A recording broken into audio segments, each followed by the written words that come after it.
Good evening all attendees and panelist team. आज के webinar series 12 में आपका हार्दिक स्वागत करता हूं। आज का टॉपिक है how to do differential diagnosis in obstructive pulmonary conditions और हमारे रिसोर्स पर्सन है जाने माने MD physician chest physician doctor Shailesh Bhayani, जो वो तलस्पर्शी सब्जेक्ट के अनुसार आपको उनका ज्ञान आपके साथ शेयर करेंगे और उनका आगे का परिचय के डॉक्टर मेहुल कॉन्ट्रैक्टर देंगे। इसलिए मैं डॉक्टर मेहुल कॉन्ट्रैक्टर को आमंत्रित करता हूं। Yes. Good evening, all the viewers. We are back again, right? So, a warm welcome to all of you. Let me talk something regarding today's topic. Guys, all the viewers and listeners, and also on the Facebook Live, my request to all of you is, today you need to sit with the, your note and pen. Yes, you need to note down each single point over there, because differential diagnosis is the one of the critical place where you need to think critically. Okay, in terms of if the patient is complaining about breathlessness, you should have a snap in your brain like, okay, 1, 2, 3, 4, 5, this could be the problem. If the patient is complaining about the hemoptysis, okay, 1, 2, 3, 4, 5, this could be another problem. So differential diagnosis is a certain situation in which your brain should think critically. Okay, your brain should do certain exercise at that point of time. Yes, if you want to do a right and standard clinical practice. So I have come up with the same wonderful topic regarding the differential diagnosis, that how we should do in the obstructive pulmonary conditions. Because see, you might be facing many of the questions like, sir, in a clinical department, sir, patient is complaining about breathlessness. So बहुत सारी condition ऐसी है sir कि जो breathlessness से जुड़ी हुई है. तो how to, even cardiac condition also are related to the breathlessness. Even general physical exercise, okay, which going beyond the limit can cause the breathlessness. So how to differentiate that this is the pulmonary disease or this is a cardiac disease, or how to differentiate that this is the obstructive disease. So for that purpose, we have planned this webinar on today's day. So now, not wasting much of our time, just I have introduced what exactly and what you're supposed to do. So yes, with the knot and pet, sit and listen it properly. So now it is over to Neelam ma'am. Ma'am, please welcome sir. And Shailesh sir, you have to unmute your audio. Okay, thank you. Yes, Neelam ma'am, go ahead. Welcome. Yes. Welcome everyone. Thank you for joining us today's webinar. Myself, Dr. Neelam, working as an assistant professor at Sri Audharam Physiotherapy College, Surat.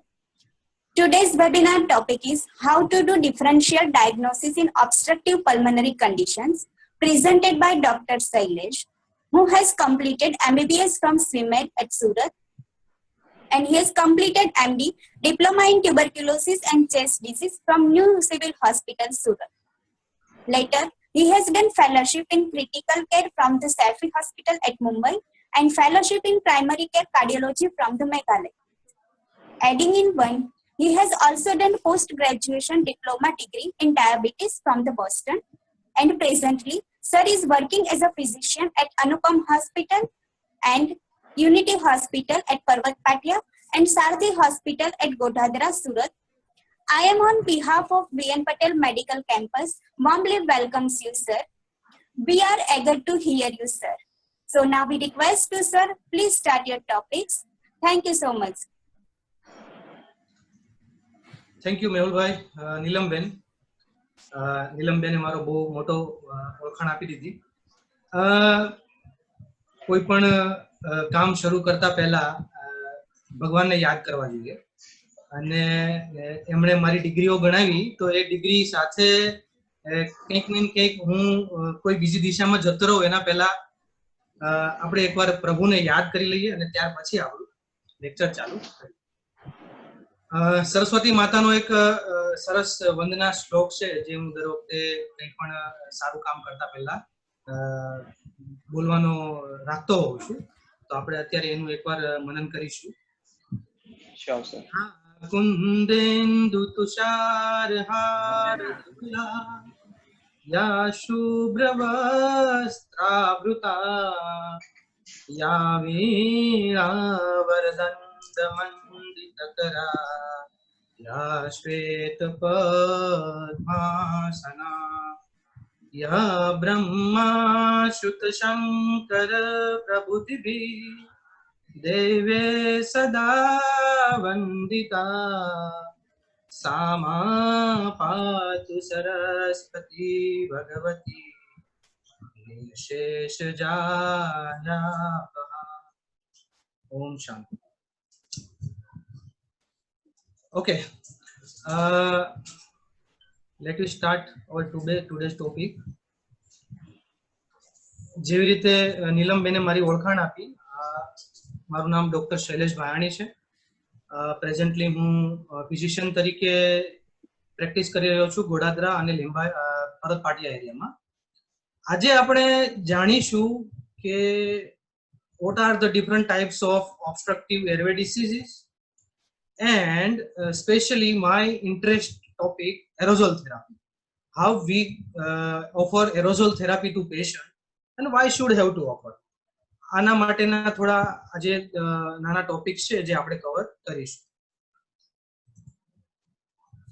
આપણે કંઈ પણ abnormality સમજવી હોય તો પહેલા આપણે સમજવું જોઈએ કે શું નોર્મલ છે.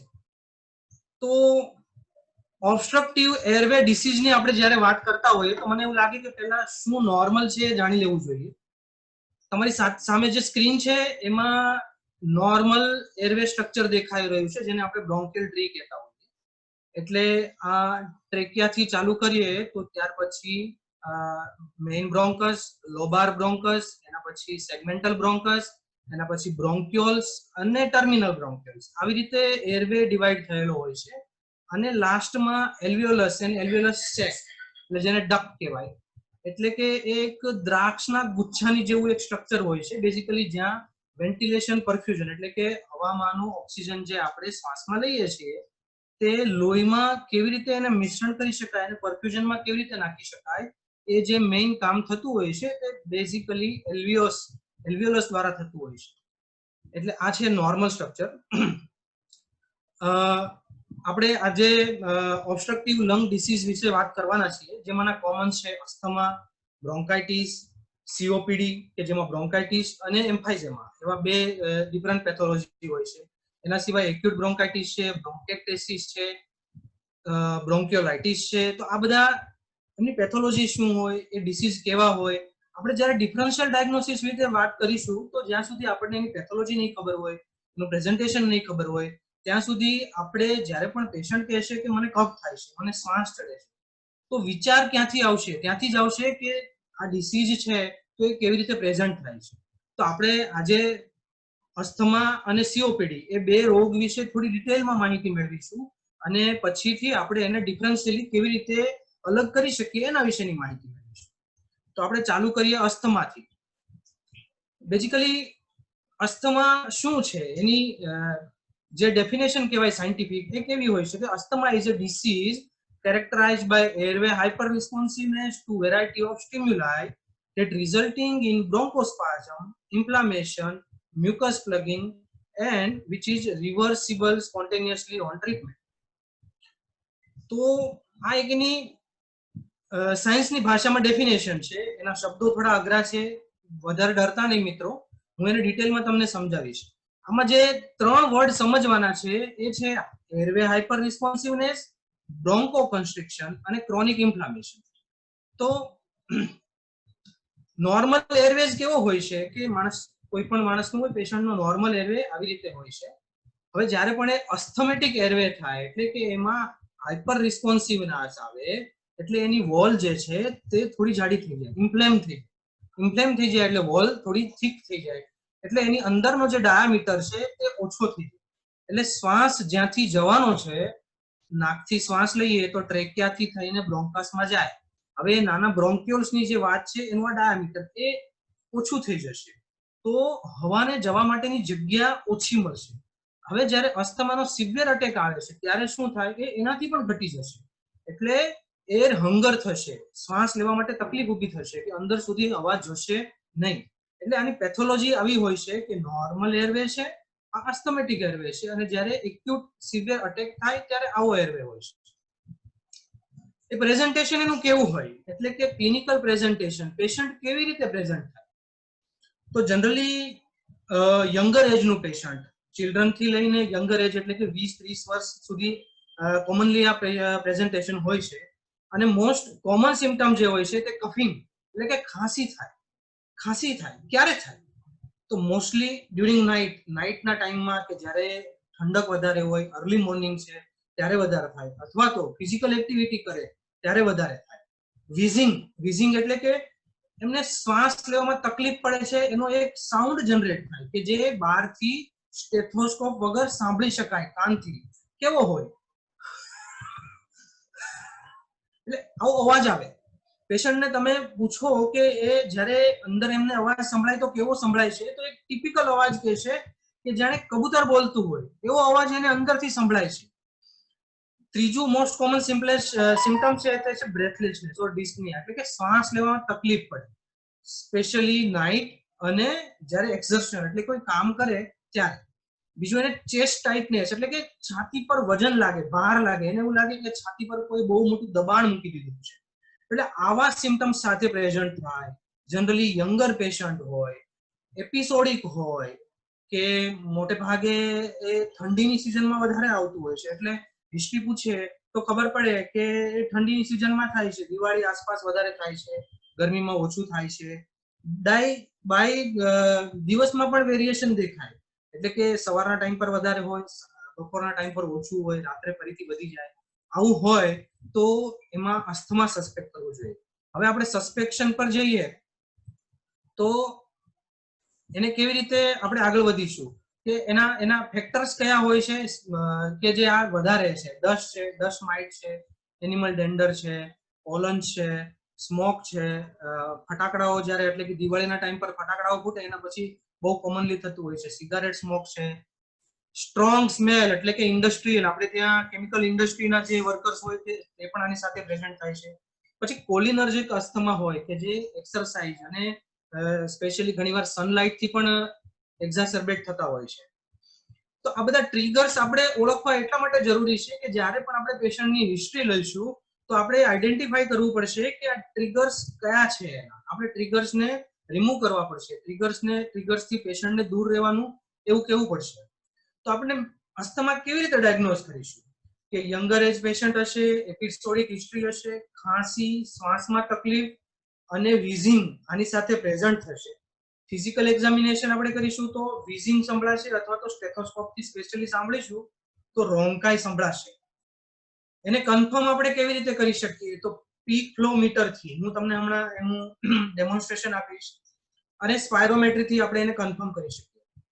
એના સિવાય એ જેનેટિકલી ડિટરમાઇન્ડ હોય છે, એટલે કે એમના મમ્મી પપ્પાને કે ફેમિલીમાં બીજા કોઈને છે એ જાણવું ખૂબ જરૂરી બની જાય છે જ્યારે આપણે અસ્થમા સસ્પેક્ટ કરતા હોઈએ છીએ.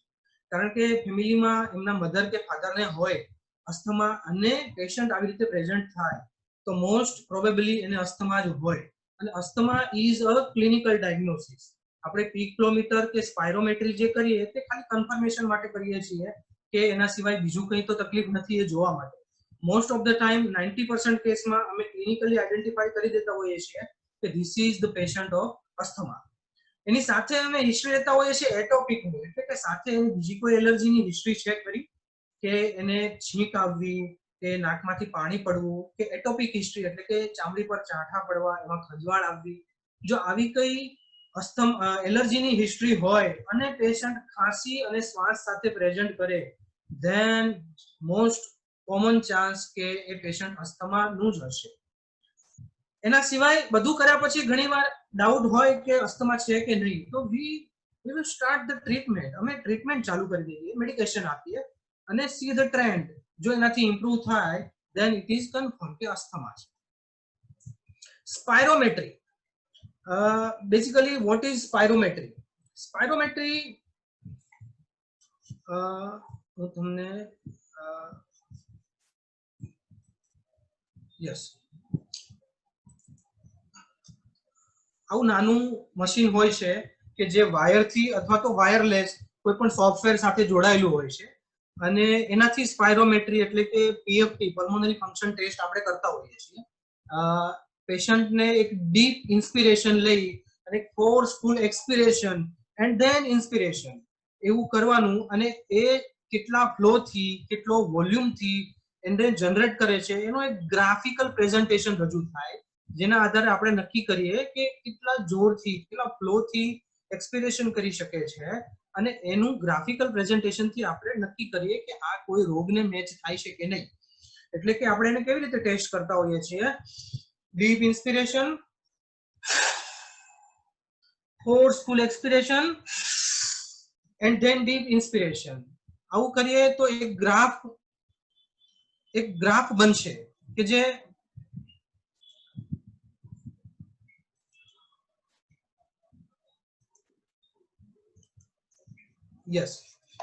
કે જે આવો દેખાશે. આ ફ્લો વર્સિસ વોલ્યુમ કર્વ છે અને આ વોલ્યુમ વર્સિસ ટાઈમ કર્વ છે. એટલે કે પેશન્ટ જ્યારે એક્સપિરેશન કરે છે તો એનું પહેલા સેકન્ડમાં જે આ પીક આવશે અને પછી ધીમેથી આવી રીતે આગળ કર્વ વધશે. એટલે આ ફ્લો છે અને આ વોલ્યુમ છે અને આ ડીપ ઇન્સ્પિરેશન છે. હવે અહીં જો આવો કર્વ બનશે ધેન મીન્સ કે એને ઓબ્સ્ટ્રક્શન છે એરવેમાં. એટલે આ અસ્થમાનું એક ચાર્ટ છે. આ રેડ કલર થી જે દેખાય છે તે પેશન્ટે પહેલી વાર કરેલું છે અને ગ્રીન કલર થી જે દેખાય છે તે આફ્ટર બ્રોન્કોડાયલેટર્સ. એટલે કે પેશન્ટને અમે એકવાર ટેસ્ટ કરાવીએ પછી એને બ્રોન્કોડાયલેટર એટલે કે બાફ આપીએ અને ત્યાર પછી ફરીથી કરાવીએ એટલે ખબર પડે કે આ એરવે ઇન્ફ્લામેશન હતું જેને લઈને એનું ઓબ્સ્ટ્રક્શન હતું જે પાર્ટલી રિલીવ થયું. તો આ ગ્રીન જે છે તે વધારે સારી રીતે ગ્રાફ દેખાયો. એટલે આ કન્ફર્મેશન છે કે એનો હાઇપર રિસ્પોન્સિવનેસ છે અને ટ્રીટમેન્ટથી ફાયદો થાય છે. Then it is asthma. તો બીજા જે ઓબ્સ્ટ્રક્ટિવ ડિસીઝ છે પલ્મોનરી ડિસીઝ છે તે કેવા દેખાશે? નોર્મલ ગ્રાફ આવો હશે. અર્લી સ્મોલ એરવે ઓબ્સ્ટ્રક્શન જે અસ્થમામાં દેખાયું. ક્રોનિક ઓબ્સ્ટ્રક્શન એટલે કે સીઓપીડી માં કેવો સ્ટ્રક્ચર દેખાશે? ફિક્સ લાર્જ એરવે ઓબ્સ્ટ્રક્શન એટલે કોઈ માસ હશે તો પીક નહીં થઈ શકે. વેરિયેબલ એક્સ્ટ્રાથોરેસિક લાર્જ એરવે ઓબ્સ્ટ્રક્શન એટલે કે અપર નેકમાં એને કોઈ માસ કે બીજું કોઈ ઓબ્સ્ટ્રક્શન હશે તો આવું દેખાશે. રેસ્ટ્રિક્ટિવ ડિસીઝ હશે તો જે ચાર્ટ છે તે આવો દેખાશે. હા, peak flow meter commonly available અને પેશન્ટ એને સારી રીતે ઘરે એનો અસ્થમા કેવી રીતે મેનેજ કરી શકે એના માટેનું હું તમને બતાવું. એ નાનું બ્રેથોમીટર પણ કહેવાય છે એને, જેના ઉપર આવા નાના ચાર્ટિંગ આપેલા છે 0 થી લઈને લગભગ 700-800 સુધી. એટલે પેશન્ટ એની ઘેર પણ રાખી શકે. એકદમ નાનું મશીન છે, લગભગ 150 થી 200 રૂપિયાની કિંમતમાં મળતું હોય છે. તો આનાથી કેવી રીતે ટેસ્ટ કરીએ આપણે? આનાથી આપણે જોઈએ ફ્લો એટલે કે પેશન્ટનું એક્સપિરેશન. પેશન્ટ કેટલા જોરથી ફ્લો કરી શકે છે એક સેકન્ડમાં. તો એક ડીપ ઇન્સ્પિરેશન અને ફોર્સફુલ એક્સપિરેશન. તો અહીં એક સર્ટેન મીટર બતાવશે કે 400 450 એનો એક ચાર્ટ હોય છે કે વેઇટ અને એજ પ્રમાણે નોર્મલ કેટલું છે. તો વેઇટ અને એજ પ્રમાણે એના ચાર્ટમાં આપણે જોઈએ કે આ ઓછું છે કે નથી. તો આનાથી આપણે એનો એક્સપિરેટરી ફ્લો મોનિટર કરી શકીએ. મોનિટર કરવાનું શું કામ? હવે જ્યારે પેશન્ટ ટ્રીટમેન્ટ ઉપર હોય તો એને મોનિટર એટલા માટે કરવું જોઈએ કે એને જો સિમ્પટમ્સ વધશે તો એ સેકન્ડરી વસ્તુ છે. એના પહેલા જો અંડરલાઇન ઇન્ફ્લામેશન વધતું હશે તો આપણને પીક કિલોમીટર થી ખબર પડશે. એના સિવાય અસ્થમાના પેશન્ટો ઘણીવાર ઓફ ધ ટ્રીટમેન્ટ હોય, 6 મહિના ટ્રીટમેન્ટ પર હોય, 6 મહિના ઓફ ટ્રીટમેન્ટ પર હોય. તો જ્યારે પણ લગભગ ઓક્ટોબર આસપાસ એટલે કે સપ્ટેમ્બર ઓક્ટોબર પછી ઠંડીનું પ્રમાણ વધે તો અમે પેશન્ટને સમજાવીએ કે તમે પીક કિલોમીટરથી તમારું ફ્લો માપી લો જાતે, અને જો એ ઘટતો જતો હોય તો we should have to start the treatment early before symptoms start. એટલે આવી રીતે આપણે જે સિમ્પટમ સ્ટાર્ટ થાય એના પહેલા જ ટ્રીટમેન્ટ ચાલુ કરી શકીએ. પીક ફ્લો આ છે અસ્થમાની વાત કે આપણે અસ્થમાને કેવી રીતે ડાયગ્નોઝ કરી શકીએ, કેવી રીતે એને મોનિટર કરી શકીએ. બીજું કોમન જે ડિસીઝ છે તે છે COPD. What is COPD? Chronic means લાંબા ગાળાનો, which will not go away. Obstructive મતલબ કે પાર્ટલી બ્લોક, અને pulmonary related to lung. Disease એટલે કે ઇલનેસ એટલે કે સીઓપીડી જે છે તે pulmonary related airway related obstructive disease છે જે લાંબા ગાળાનો છે. સાયન્ટિફિક ડેફિનેશન શું છે? It is a common disease which is preventable and treatable disease that is characterized by persistent respiratory symptoms and airflow limitation and is due to airway and or alveolar abnormalities usually caused by significant exposure to the noxious particle or gases. Scientific definition છે, થોડી અઘરી લાગે પણ ચિંતા નહીં કરતા, હું સમજાવીશ. આજે વર્લ્ડ વાઇડ ગોલ્ડ કરીને સંસ્થા છે, global initiative four chronic obstructive and lung disease, જે સીઓપીડી ઉપર કન્ટિન્યુઅસ રિસર્ચ કરે છે અને એનામાં આવતી જે અપડેટ હોય છે તે દર 2-3 વર્ષે એના નવા ક્રાઇટેરિયા મુજબ એની ડેફિનેશન અને એના ક્રાઇટેરિયા બદલાતા હોય છે. આ ડેફિનેશનને આપણે સાદી રીતે સમજવી હોય ને તો આપણે ઉલટી રીતે જોઈશું કે નોક્સિયસ પાર્ટિકલ અને ગેસના એક્સપોઝરથી જે એલ્વિયોલર અથવા તો એરવે એબનોર્માલિટીઝ થાય છે તેનાથી એરફ્લો લિમિટેશન થાય અને રેસ્પિરેટરી સિમ્પટમ જનરેટ થાય છે. એનાથી એક રોગ થાય છે કે જે પ્રિવેન્ટેબલ છે અને ટ્રીટેબલ છે, એને સીઓપીડી કહેવાય. એટલે બહુ જ ઈઝી છે. હા, ફરીથી આપણે જોઈશું કે શું નોર્મલ એરવે કેવો હોય છે કે બ્રોન્ક્યુલ્સ, જે બ્રોન્ક્યુલ અને ટર્મિનલ બ્રોન્ક્યુલ્સ હોય છે તે આવી રીતે હોય છે અને એની સાથે એલ્વિયોલસ અને એનો બેડ જોડાયેલો હોય છે. આ છે આ પલ્મોનરી આર્ટરી છે બ્લુ કલરની અને આ રેડ કલરની પલ્મોનરી વેઇન્સ છે, જે બાકીની બોડી કરતા ઉલટું હોય છે કે આપણા બોડીમાં જે આર્ટરી હોય છે તે રેડ કલરની હોય છે એટલે કે તેમાં ઓક્સિજનેટેડ બ્લડ હોય છે અને વેઇન્સ જે હોય છે તે ડિસઓક્સિજનેટેડ એટલે બ્લુ કલરની દેખાય છે. પણ પલ્મોનરીમાં એનાથી ઉલટું હોય છે કારણ કે એ રાઈટ લંગથી જે બ્લડ ફેફસા સુધી, રાઈટ હાર્ટથી જે બ્લડ ફેફસા સુધી આવે છે તે ડીઓક્સિજનેટેડ હોય છે એટલે એ બ્લુ કલરની દેખાશે અને ત્યાંથી જે ઓક્સિજનેટેડ થાય છે વેઇન્સ છે તે રેડ કલરની દેખાશે. હવે આ છે અલ્વિયોલસ યુનિટ એટલે બ્રોન્કાઈમાંથી એર આવશે, અહીંયાથી બ્લડ આવશે એટલે વાસ્ક્યુલર અને એર એ બંનેનું મિશ્રણ એટલે કે વેન્ટિલેશન પરફ્યુઝન થશે. આ નોર્મલ સ્ટ્રક્ચર હોય છે. હવે આ એલ્વિયોલસ હોય છે ને એની એક કેપેસિટી હોય છે કે એ આવી રીતે કોલેપ્સ થઈ શકે અને ફરીથી એક્સપાન્ડ થઈ શકે, કોલેપ્સ થઈ શકે અને એક્સપાન્ડ થઈ શકે. એટલે આપણે લંગને સાદી ભાષામાં કહીએ ને તો એ આપણે એક રીતે જોઈએ કે ડનલોપની ગાદી એના જેવું એક સ્ટ્રક્ચર હોય છે કે જે કોલેપ્સ થઈ શકે અને એક્સપાન્ડ થઈ શકે.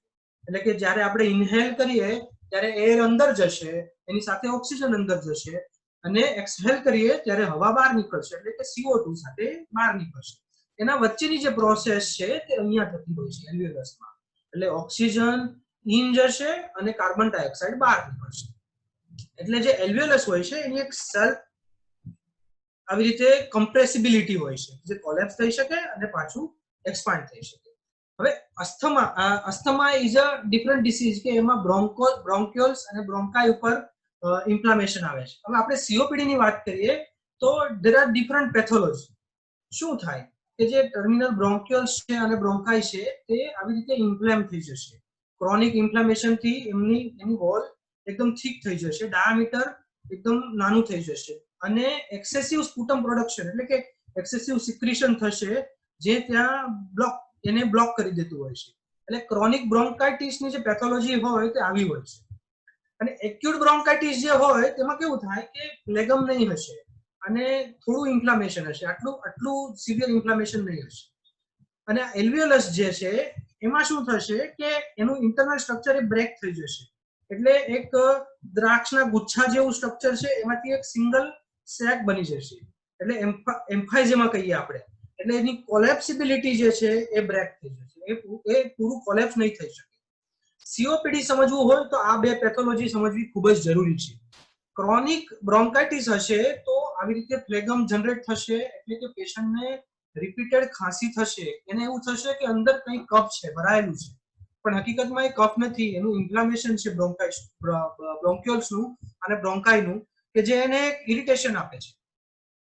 અને એમ્ફાઇઝેમા એટલે કે એલ્વિયોલર સેક બની જશે એનાથી શું થશે કે કમ્પ્લીટ કોલેપ્સ નહીં થઈ શકે. કોલેપ્સ નહીં થઈ શકે એટલે એક્સપિરેશન પૂરું નહીં થશે, એના પહેલા જ એનું એક પૂરું બ્રોન્કિયલ્સ કોલેપ્સ થઈ જશે એટલે એનાથી શું થશે કે CO2 બરાબર બહાર નહીં નીકળશે એટલે COPD ની જે તકલીફ છે તે CO2 રિટેન્શન છે. COPD નું જે મેઇન પેથોલોજી છે તે એની ફિઝિયોલોજીકલ ઇફેક્ટ આવે છે એવી છે કે CO2 રિટેન્શન થશે બોડીમાં કારણ કે એનું પૂરું CO2 એક્સહેલ નહીં થઈ શકશે. એટલે chronic bronchitis that is irritability of the breathing tubes અને ઇન્ફ્લામેશન જેનાથી મ્યુકસ પ્રોડક્શન થશે અને કોન્સ્ટન્ટ સ્વેલિંગ આવશે અને એમ્ફાઇઝેમા એટલે કે એલ્વિયોલાઇ સેક જે છે તેનું વોલનું ડિસ્ટ્રક્શન થઈ જશે જેથી એક સેક બની જશે. રિસ્ક ફેક્ટર કેવા હોય કે ટોબેકો સ્મોકિંગ હોય, fuel exposure, air pollution, there are genetic abnormalities એટલે કે પ્રી-ડોમિનન્ટ હોય છે. એબનોર્મલ લંગ ડેવલપમેન્ટ એટલે કે સિસ્ટિક ફાઇબ્રોસિસ છે, બીજા જે જેનેટિક પ્રોબ્લેમ્સ હોય છે જેનાથી લંગ ઓલરેડી વીક હોય છે અને એને આવા કોઈ એક્સપોઝર થાય તો એને COPD થવાના ચાન્સ વધી જાય છે. આપણે ત્યાં મોટે ભાગે મેટ્રોમાં એટલે કે સિટીઝમાં આપણા જે પોલ્યુશન છે તે smoking that are active and passive both એટલે કે પેશન્ટ ખુદ સ્મોકિંગ કરતું હોય અથવા તો એ એવા લોકોથી સરાઉન્ડેડ હોય કે જે બધા સ્મોકિંગ કરતા હોય. પોલ્યુશન, ઓક્યુપેશનલ એક્સપોઝર, ચૂલા સ્મોક. હા, મોટે ભાગે આવા પેશન્ટો કેવા કે ઓલ્ડ એજ એટલે કે મોટી એજમાં પ્રેઝન્ટ થશે, ઓલ્ડર એજમાં. એટલે આપણે રેટ્રોગ્રેડ હિસ્ટ્રી પૂછવી પડશે કે એમને આવા કોઈ હિસ્ટ્રી છે કે નહીં. ફિમેલ પેશન્ટ હોય તો મોટે ભાગે ચૂલા સ્મોકની હિસ્ટ્રી હોય છે.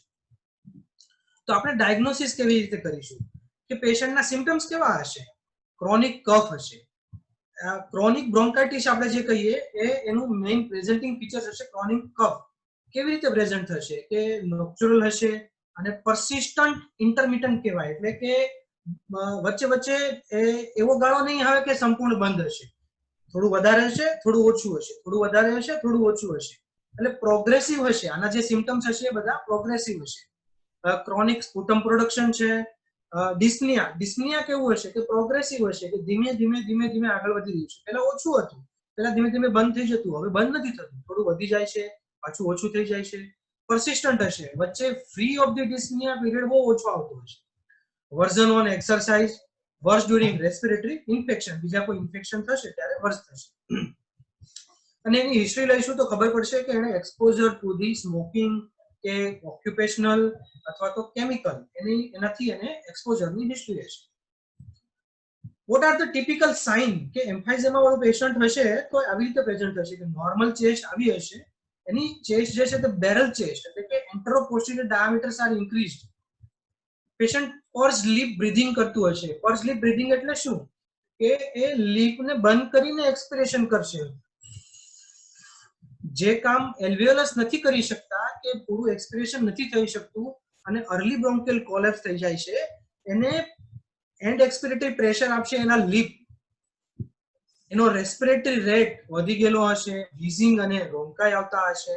એના સિવાય એક્સ્ટ્રા મસલ્સ, એક્સ્ટ્રા થોરેસિક મસલ્સ એટલે કે નેકના મસલ અને ડાયાફ્રામના મસલ એના ઓવરયુઝ થતા હશે અને પેશન્ટને લો બોડી માસ ઇન્ડેક્સ હશે.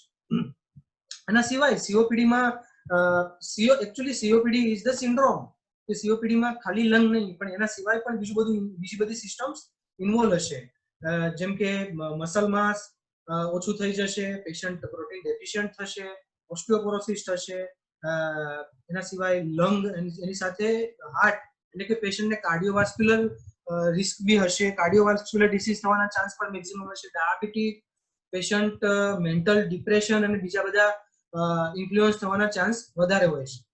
હાઇપર ઇન્ફ્લેટ થઈ જશે એટલે કે સેક બની જશે એટલે લંગ એનું હાઇપર ઇન્ફ્લેટ થઈ છે. નોર્મલ લંગ આવું હોય કે ડાયાફ્રામ શેડો જે છે તે આવી રીતે કર્વ દેખાતો હોય છે અને આવી રીતે લંગ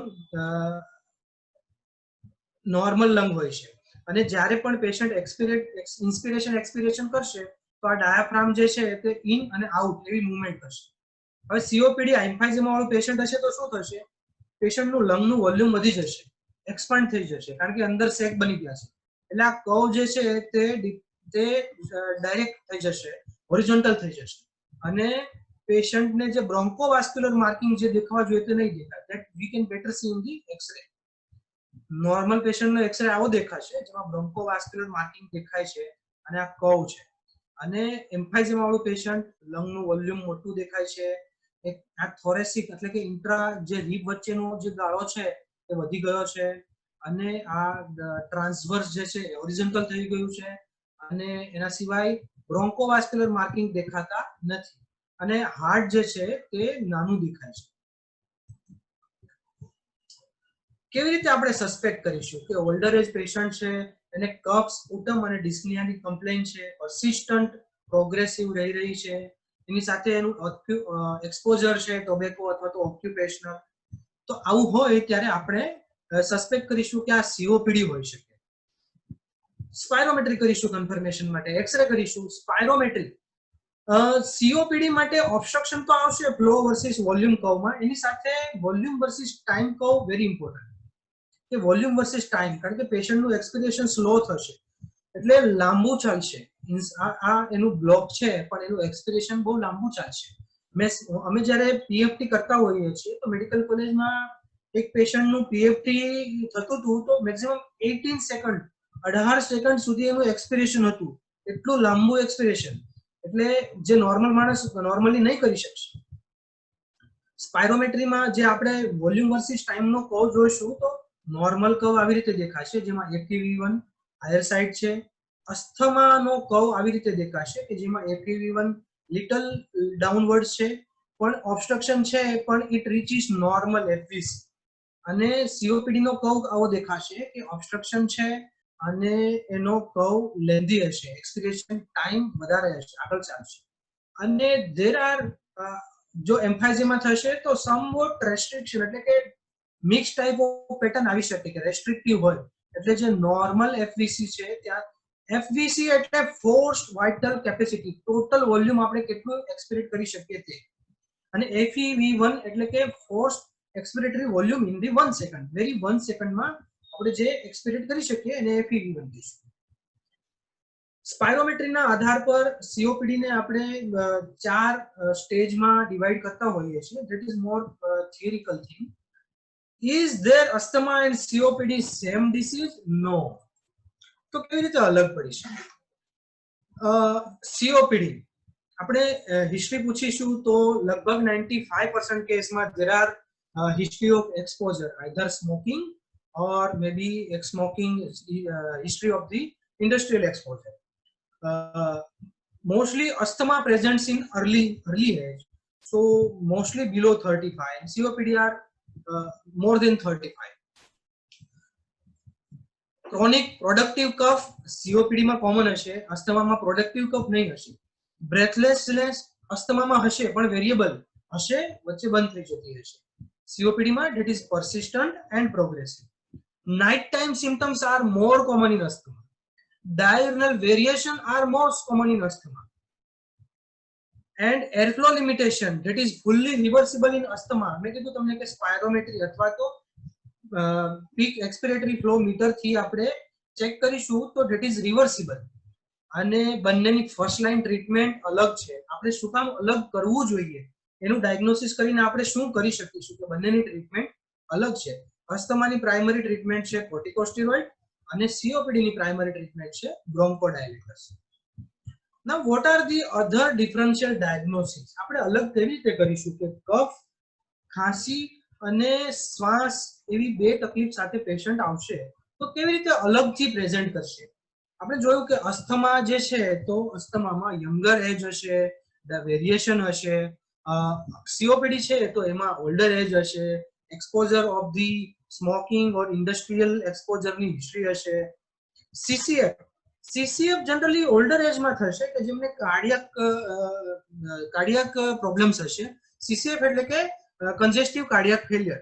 હવે પેશન્ટને ઓર્થોપનિયા એટલે કે જેવું એ સુપાઇન પોઝિશનમાં સુવા જશે કે એમનાથી સૂઈ નહીં શકાય, તરત જ એમને બ્રેથલેસનેસ થશે, કારણ કે બંને લંગમાં કન્જેશન છે. સાદી ભાષામાં કહીએ તો બેક પ્રેશર થવાને લઈને બંનેમાં પાણી ભરાયા છે, એટલે કન્જેશન હોવાને લઈને પેશન્ટ સૂઈ નહીં શકશે.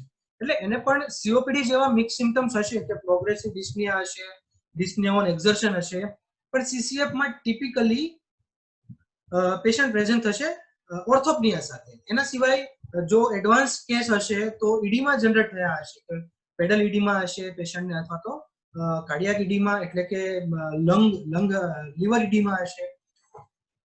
ટ્યુબરક્યુલોસિસ કેવી રીતે પ્રેઝન્ટ થશે કે ક્રોનિક કફ હશે, may or may not be there are dyspnoea, પણ એની સાથે ફીવર હશે, પ્રોડક્ટિવ સ્પુટમ હશે, there can be hemoptysis, there can be a history of tuberculosis in relatives, એમની આસપાસ જે પેશન્ટો હશે એમાંથી, અથવા તો હાઈ રિસ્ક પેશન્ટો હશે કે એચઆઈવી વાળા પેશન્ટો છે, ડાયાબિટીક પેશન્ટો છે કે જેમને હાઈ રિસ્ક હોય છે.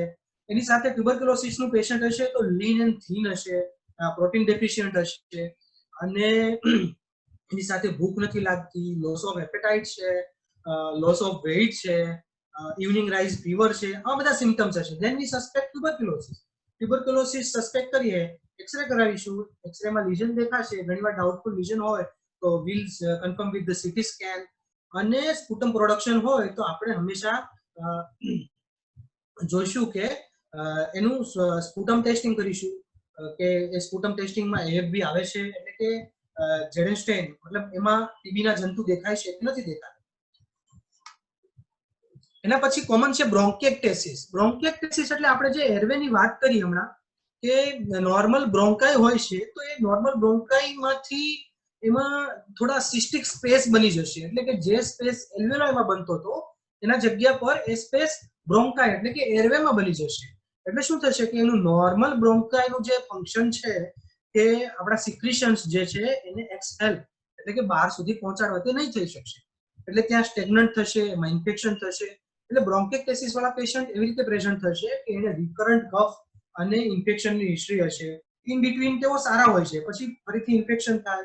એટલે કે જનરલી પ્રોડક્ટિવ અને ઇન્ફેક્ટિવ, એટલે કે એને પૂછીએ કે સ્પુટમ કે તમારું જે થૂક નીકળે છે, કફ નીકળે છે કેવો છે, તો લીલા કલરનો, પીળા કલરનો, અથવા તો વાસ આવે છે કે નહીં, તો એને ઇન્ફેક્શન છે તો આપણે એનું સીટી સ્કેન અથવા તો એક્સરે કરીને કન્ફર્મ કરી શકીએ કે એને બ્રોન્કેક્ટેસિસ છે કે નહીં. એની ટ્રીટમેન્ટ પણ અલગ થઈ જશે કે આપણે એને એન્ટીબાયોટિક આપવી પડશે, સાથે સાથે ગુડ બ્રોન્કેલ લવાજ એટલે કે સારી રીતે એનો કફ નીકળી શકે એવી ટ્રીટમેન્ટ આપવી પડશે. લંગ કેન્સર, હવે લંગ કેન્સર બી આવી જ સીઓપીડી ની રીતે જ પ્રેઝન્ટ થશે, કારણ કે એના એક્સપોઝર, સ્મોકિંગ ની હિસ્ટ્રી હોય એટલે most of the patients R already COPD patients, COPD diagnosis હોય છે. એટલે હવે બધા જ સીઓપીડી પેશન્ટમાં યરલી એક્સરે કરાવતા હોઈએ છીએ કે એને કશે માસ ડેવલપ નથી થઈ રહ્યું એ જોતા લેતા હોઈએ છીએ. એની સાથે લંગ, જો સીઓપીડી નું પેશન્ટ હિમોપ્ટિસિસ સાથે પ્રેઝન્ટ થાય then we suspect કે આને અંદર માસ અંડરલાઇંગ હોઈ શકે.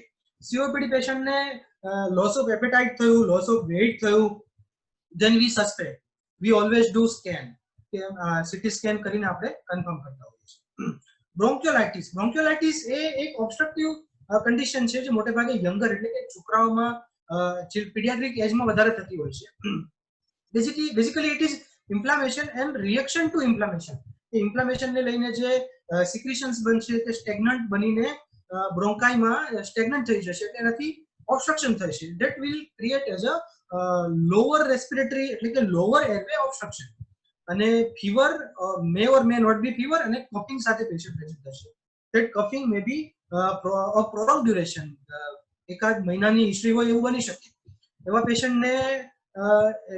પેશન્ટનું જનરલી એક્સરે કરાવીએ તો બહુ નોર્મલ આવતું હોય છે, પણ it is a clinical diagnosis and CT scan will confirm. એવા પેશન્ટને અમે initially antibiotic and then after will treat by steroid. interstitial lung disease, that is a restrictive lung disease, એટલે એક એજ રિલેટેડ પ્રીડોમિનન્ટ જેનેટિક ડિસીઝ છે કે જેમાં base of the lung થી એનું જે લંગ છે તે ડિસ્ટ્રક્શન થવા માટે, એટલે કે લંગની કેપેસિટી ઓછી થતી જાય, અને તે પણ આવા જ સિમ્પટમ સાથે પ્રેઝન્ટ થશે કે કફિંગ છે, પ્રોગ્રેસિવ ડિસ્નિયા છે. એને આપણે સ્પાયરોમેટ્રી અથવા તો એક્સરે અને સીટી સ્કેન થી પેશન્ટને ડિફરન્શિએટ કરી શકીશું. GERD, yes, this is not a lung or related to pulmonary condition, પણ આના પેશન્ટો આવી રીતે પ્રેઝન્ટ થતા હોય છે. લોંગ ટર્મ કફિંગ ડિસ્નિયા, GERD એટલે કે ગેસ્ટ્રોઇસોફેજિયલ રિફ્લક્સ ડિસીઝ. પેશન્ટનું જે રિફ્લક્સ છે તે અપર એરવે સુધી એટલે કે લેરિંક્સ સુધી આવે, અને ત્યાંથી ઘણીવાર ટ્રેકિયા અને બ્રોન્કાઈમાં થોડું ઇન્સ્પિરેશન બી થાય, તેનાથી એને રિકરન્ટ ઇન્ફ્લામેશન થાય. એટલે પેશન્ટ પ્રેઝન્ટ વિથ કફિંગ કે ખાંસી થાય છે, અને there may be a dyspnea also. તો એવા પેશન્ટને હિસ્ટ્રીથી આપણે ડિફરન્શિએટ કરી શકીએ કે એને સાથે ગેસ્ટ્રાઇટિસના સિમ્પટમ્સ છે, ક્યારે થાય છે, સ્પેશિયલી આફ્ટર ઇટિંગ એટલે કે આફ્ટર મીલ, સ્પેશિયલી પેશન્ટ જ્યારે સુપાઇન પોઝિશનમાં હોય, સ્પેશિયલી ડ્યુરિંગ નાઇટ, એટલે આવા સિમ્પટમ્સ હોય તો આપણે કન્ફર્મ કરતા હોઈએ છીએ. અને એના કન્ફર્મેશન માટે વેન બીજું પલ્મોનરી સાઇડ પરથી બધું જ નોર્મલ હોય તો વી ડુ સ્કોપી કે એને upper sphincter, upper gastric sphincter જે છે એનું પ્રેશર કેટલું છે અને it is a case of GERD or not. તો પેશન્ટ જીઆરડી હશે તો એનું મેનેજમેન્ટ એકદમ અલગ થઈ જશે. And most common drug induce coughing હોય, ઘણીવાર પેશન્ટ કફિંગ ડિસ્નિયા લઈને આવે. મોસ્ટ કોમન એસી ઇનિબિટર્સ એટલે કે પેશન્ટને એવી દવાઓ ચાલતી હોય કે જેનાથી ખાંસી થઈ શકે. ખાસ કરીને અમે જોયું છે કે આઈએચડી વાળા પેશન્ટ કે જે લોકોને એસી ઇનિબિટર્સ બહુ કોમનલી ચાલતી હોય છે, એના લેપ્રિલ ચાલતું હોય અને પેશન્ટને ખાંસી હોય, મે બી પેશન્ટ મોસ્ટલી આઈએચડી હોય તો અંડરલાઇંગ ડિસ્નિયા રહેતું હોય, એટલે ધેર આર મિક્સ સિમ્પટમ્સ. એટલે ઘણી બધી વાર અમે જોયું છે કે પેશન્ટને બહુ લાંબા ગાળા સુધી સીઓપીડી કે ક્રોનિક બ્રોન્કાઇટિસ સુધી ટ્રીટ કરતા રહેતા હોઈએ છીએ અને પછી એને ડાયગ્નોઝ થતું હોય છે કે this is the drug induce coughing. તો આવી રીતે આપણે હિસ્ટ્રી પૂછીશું તો આપણે એને ડિફરન્શિએટ કરી શકીશું કે આ કેવી રીતે અલગ થઈ શકે છે. આપણે હવે આગળ ખાસ કરીને અસ્થમા અને સીઓપીડીની ટ્રીટમેન્ટ માટે વાત કરીશું. હું આ એટલા માટે કહું છું કારણ કે સીઓપીડીની ટ્રીટમેન્ટમાં rehabilitation is the most common part અને that is we are dependent on the physiotherapist for the same. હા, COPD, non-pharmacological treatment for stable COPD. What we can do? First thing we can do that smoking cessation. Second is vaccination. Why vaccination? Because there are already high risk. They are high risk patient. કે એમનું lung at least normal નથી તો એમને pneumonia કે બીજા infection ના લાગે એના માટેના વેક્સિનેશન આપવા જોઈએ. જેવી રીતે અત્યારે કોરોના પેન્ડેમિક ચાલી રહ્યું છે તો અસ્થમા સીઓપીડીના patient they are at high risk, પણ અત્યારે આપણી પાસે વેક્સિન નથી. જ્યારે સ્વાઇન ફ્લુ આવેલો તો ધેટ ઇઝ ઇન્ફ્લુએન્ઝા, તો આપણી પાસે ઇન્ફ્લુએન્ઝાની વેક્સિન છે જે વાર્ષિક એટલે કે દર વર્ષે આપણે આપવી પડતી હોય છે. અને ન્યુમોકોકલ એટલે કે ન્યુમોનિયાની વેક્સિન, ન્યુમોકોકલ વેક્સિન આવે 23 ન્યુમોકોક્સ આવે છે જે આપણે એકવાર સિંગલ ડોઝ હોય છે. એટલે આ બંને વેક્સિનેશન આપણે સીઓપીડી અને આઈએચએચ પેશન્ટોને પ્રોવાઈડ કરતા હોઈએ છીએ. ઓક્સિજન થેરાપી, બ્રીથિંગ એક્સરસાઇઝ, પર સ્લીપ બ્રીથિંગ, એવી રીતે પેશન્ટને શીખવવું પડે કે જેનાથી એનું એલ્વેઓલાઈ જે કોલેપ્સ નથી થતું અને પેશન્ટનું CO2 રિટેન્શન થાય છે. તો જ્યારે પણ પેશન્ટને સિમ્પટમ્સ વધશે તો પેશન્ટ પર સ્લીપ બ્રીથિંગ કરશે તો એના સિમ્પટમ્સ ઓછા થશે. એટલે સેમી રિકમ્બન્ટ પોઝિશનમાં આવીને પર સ્લીપ બ્રીથિંગ કરશે તો પેશન્ટને ટાઈમ મળી જશે કે એના સિમ્પટમ્સ ઓછા થશે. ઘણીવાર ટાઈમ મળી જશે કે પેશન્ટ હોસ્પિટલ સુધી પહોંચી શકશે. એના સિવાય there are મસ્ક્યુલર વીકનેસ એટલે કે વાસ્ટિંગ થતું હોય છે એટલે એમને ખાસ કરીને લિમ્બ એક્સરસાઇઝ શીખવવી, એની સાથે ન્યુટ્રિશનલ એડવાઇસ આપવી અને મોસ્ટ કોમન સાયકોલોજીકલ સપોર્ટ આપવો. કેમ સાયકોલોજીકલ સપોર્ટ એટલો અગત્યનો છે? કેમ કે આ પ્રોગ્રેસિવ ડિસીઝ છે એટલે ક્યારેય એના ઓફ ધ સિમ્પટમ્સ નથી હોતું, થોડા સિમ્પટમ્સ તો હોય જ છે. એટલે પેશન્ટને એવું લાગે કે મારો રોગ સારો નથી થઈ રહ્યો, તો એવી કન્ડિશનમાં પેશન્ટને સમજાવવું પડે કે આ લાંબા ગાળાનો રોગ છે, આ રોગની સાથે તમે જીવી શકો છો અને રોગને મિનિમમ રાખી શકો છો, પ્રોગ્રેશન અટકાવી શકો છો. આ રોગને આપણે ક્યોર નથી કરી શકતા, સારો નથી કરી શકતા.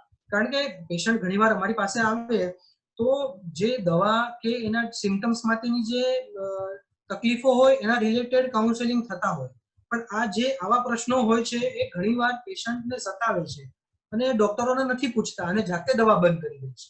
બંધ કરી દેશે તો એમના એક્ઝાસર્બેશન વધશે, એમનું લંગ વધારે ને વધારે ડેમેજ થશે અને એમના ડિસીઝ જે છે તે પ્રોગ્રેસ થશે. એટલે સાથે એમને સાયકોલોજીકલ સપોર્ટ આપવો ખૂબ જ જરૂરી છે. Most of the COPD patients ને જો પ્રોપરલી કરવામાં આવે તો એમને ડિપ્રેશન હોય છે એટલે એની ટ્રીટમેન્ટ આપવી પડે છે. મેં જેવી રીતે કીધું કે ઇટ્સ અ કોમ્પ્લેક્સ ડિસીઝ એટલે એને કાર્ડિયોવાસ્ક્યુલર રિસ્ક પણ વધારે છે, એટલે કે હાર્ટ એટેક થવાના રિસ્ક વધારે છે, પેરિફેરલ વાસ્ક્યુલર ડિસીઝ થવાના રિસ્ક વધારે છે, એટેક એટલે કે પેરાલિસિસ થવાના રિસ્ક વધારે છે. તો આ બધા રિસ્ક વધારે છે એટલે એને મલ્ટિપલ ડિસીઝ છે. એટલે આવા પેશન્ટને સાયકોલોજીકલ સપોર્ટ આપવો ખૂબ જ જરૂરી બની જાય. એટલે જેટલા પણ પેરામેડિકલ સ્ટાફ છે કે ફિઝિયોથેરાપિસ્ટ છે કે નર્સિંગ સ્ટાફ છે, એ લોકોના ટચમાં વધારે આ પેશન્ટો આવતા હોય છે, તો ત્યારે એમના સવાલને સારી રીતે સાંભળવા અને એને સારી રીતે કઈ રીતે જવાબ આપી શકાય. તો આવા ઘણા પેશન્ટ હોય છે કે જેને અમે સ્પેશિયલ સાયકિયાટ્રિક કાઉન્સેલિંગ બી કરાવતા હોય છે. આપણે ત્યાં ઇન્ડિયામાં એટલી પ્રચલિત નથી, પણ મોસ્ટ ઓફ ધી વેસ્ટર્ન કન્ટ્રીઝમાં પલ્મોનરી રિહેબિલિટેશન, કે પેશન્ટને જ્યારે પણ એક્યુટ એક્ઝાસર્બેશન થશે એના પછી એમને 4 to 6 વીકનું પલ્મોનરી રિહેબિલિટેશન, એટલે કે એને એક્યુટ સિમ્પટમ્સમાંથી કેવી રીતે બહાર લાવી શકાય, ઓક્સિજન ઘટાડીને બ્રેથિંગ એક્સરસાઇઝ કરવાનું, એની લિમ્બ એક્સરસાઇઝ, એની સાથે ન્યુટ્રિશનલ સપોર્ટ અને સાયકોલોજીકલ સપોર્ટ, એના 4 to 6 વીકના રિહેબિલિટેશન સેન્ટર સ્પેશિયલ હોય છે. એટલે આપણે ત્યાં સ્પેશિયલી પેશન્ટ ટ્રીટમેન્ટ લેવા વધારે તૈયાર થતા હોય છે rather then preventing the treatment. એટલે આપણે ત્યાં એટલું પ્રચલિત નથી. આ થઈ આપણે કેવી રીતે ડિફરન્શિએટ કરી શકીએ બધા ડિસીઝ ઓબ્સ્ટ્રક્ટિવ એની વાત, કે આપણે હિસ્ટ્રી અને ઇન્વેસ્ટિગેશન પરથી કેવી રીતે આપણે આઈડિયા લગાવી શકીએ કે પેશન્ટનું રોગ શું હશે, પેશન્ટનું ડિસીઝ શું હશે. કારણ કે આપણે એને એક્ઝેક્ટ ડાયગ્નોસિસ કરી શકીએ તો આપણે એને ટ્રીટમેન્ટ આપી શકીએ. એના કરતાં પણ વધારે આપણે એને સપોર્ટ આપી શકીએ. જેમ કે અસ્થમા છે અને સીઓપીડી છે તો લોંગ ટર્મ ડિસીઝ છે. અસ્થમાનું પેશન્ટ છે તો અમે જોઈએ કે બહુ બધી વાર ટ્રીટમેન્ટ છોડી દઈએ, કે એને સારું થઈ ગયું પછી ટ્રીટમેન્ટ બંધ કરી દીધી એટલે 15 દિવસ 20 દિવસ પછી એને ફરીથી સિમ્પટમ્સ થશે. તો સારા રીતે ટ્રીટમેન્ટ નહીં લેશે તો એને રોગ વધારે વર્ઝન થશે. એટલે આપણે એના બધા ડિફરન્શિયલ ડાયગ્નોસિસ ત્યારે જ જાણી શકીએ જ્યારે આપણે એને ડિટેલમાં જાણતા હોઈએ છીએ. આની સાથે આપણે આજે એક નજર નાખીશું ઇન્હેલેશન થેરાપી. તમે સાંભળ્યું હશે કે પંપથી એટલે શ્વાસમાં અપાતી દવાઓ એની જે થેરાપી છે તે શું કામ છે અને કેવી છે. કારણ કે most of the time obstructive airway disease હોય એટલે આપણી જે ટ્રીટમેન્ટ છે તે most of the inhalation base હશે. હવે ઘણી બધી વાર પેશન્ટને રેઝિસ્ટન્સ હોય છે કે શ્વાસનો પંપ છે કે બાફનું મશીન, બાફથી લેવાતી દવા છે તે નહીં લેવાય. એનામાં ઘણા બધા ક્વેશ્ચન્સ હોય છે. તો એ ક્વેશ્ચનને આપણે ધ્યાન પર લાવીશું, એને સોલ્વ કરીશું તો એ સારી રીતે ટ્રીટમેન્ટ લેશે. સારી રીતે ટ્રીટમેન્ટ લેશે તો એનું રોગ સારી રીતે કંટ્રોલ થશે. Inhalation therapy in asthma and COPD. When we are dealing with the asthma and COPD, એટલે કે આપણે જ્યારે અસ્થમા અને સીઓપીડી ની ટ્રીટમેન્ટ કરી રહ્યા છીએ તો it is not possible without inhalation therapy. So what is actually inhalation therapy? Inhalation therapy is a type of drug delivery system which is જેવી રીતે આપણે આંખની તકલીફ હોય તો દવા આંખમાં નાખીએ છીએ, ચામડીની તકલીફ હોય તો દવા ચામડી પર લગાવીએ છીએ, નાકની તકલીફ હોય તો ટીપા નાકમાં નાખીએ છીએ, કાનની તકલીફ હોય તો ટીપા કાનમાં નાખીએ છીએ. શું કામ? તો કે ડાયરેક્ટ જે ઓર્ગનમાં તકલીફ છે ત્યાં દવા પહોંચે અને એની ફટાફટ ઇફેક્ટ આવે.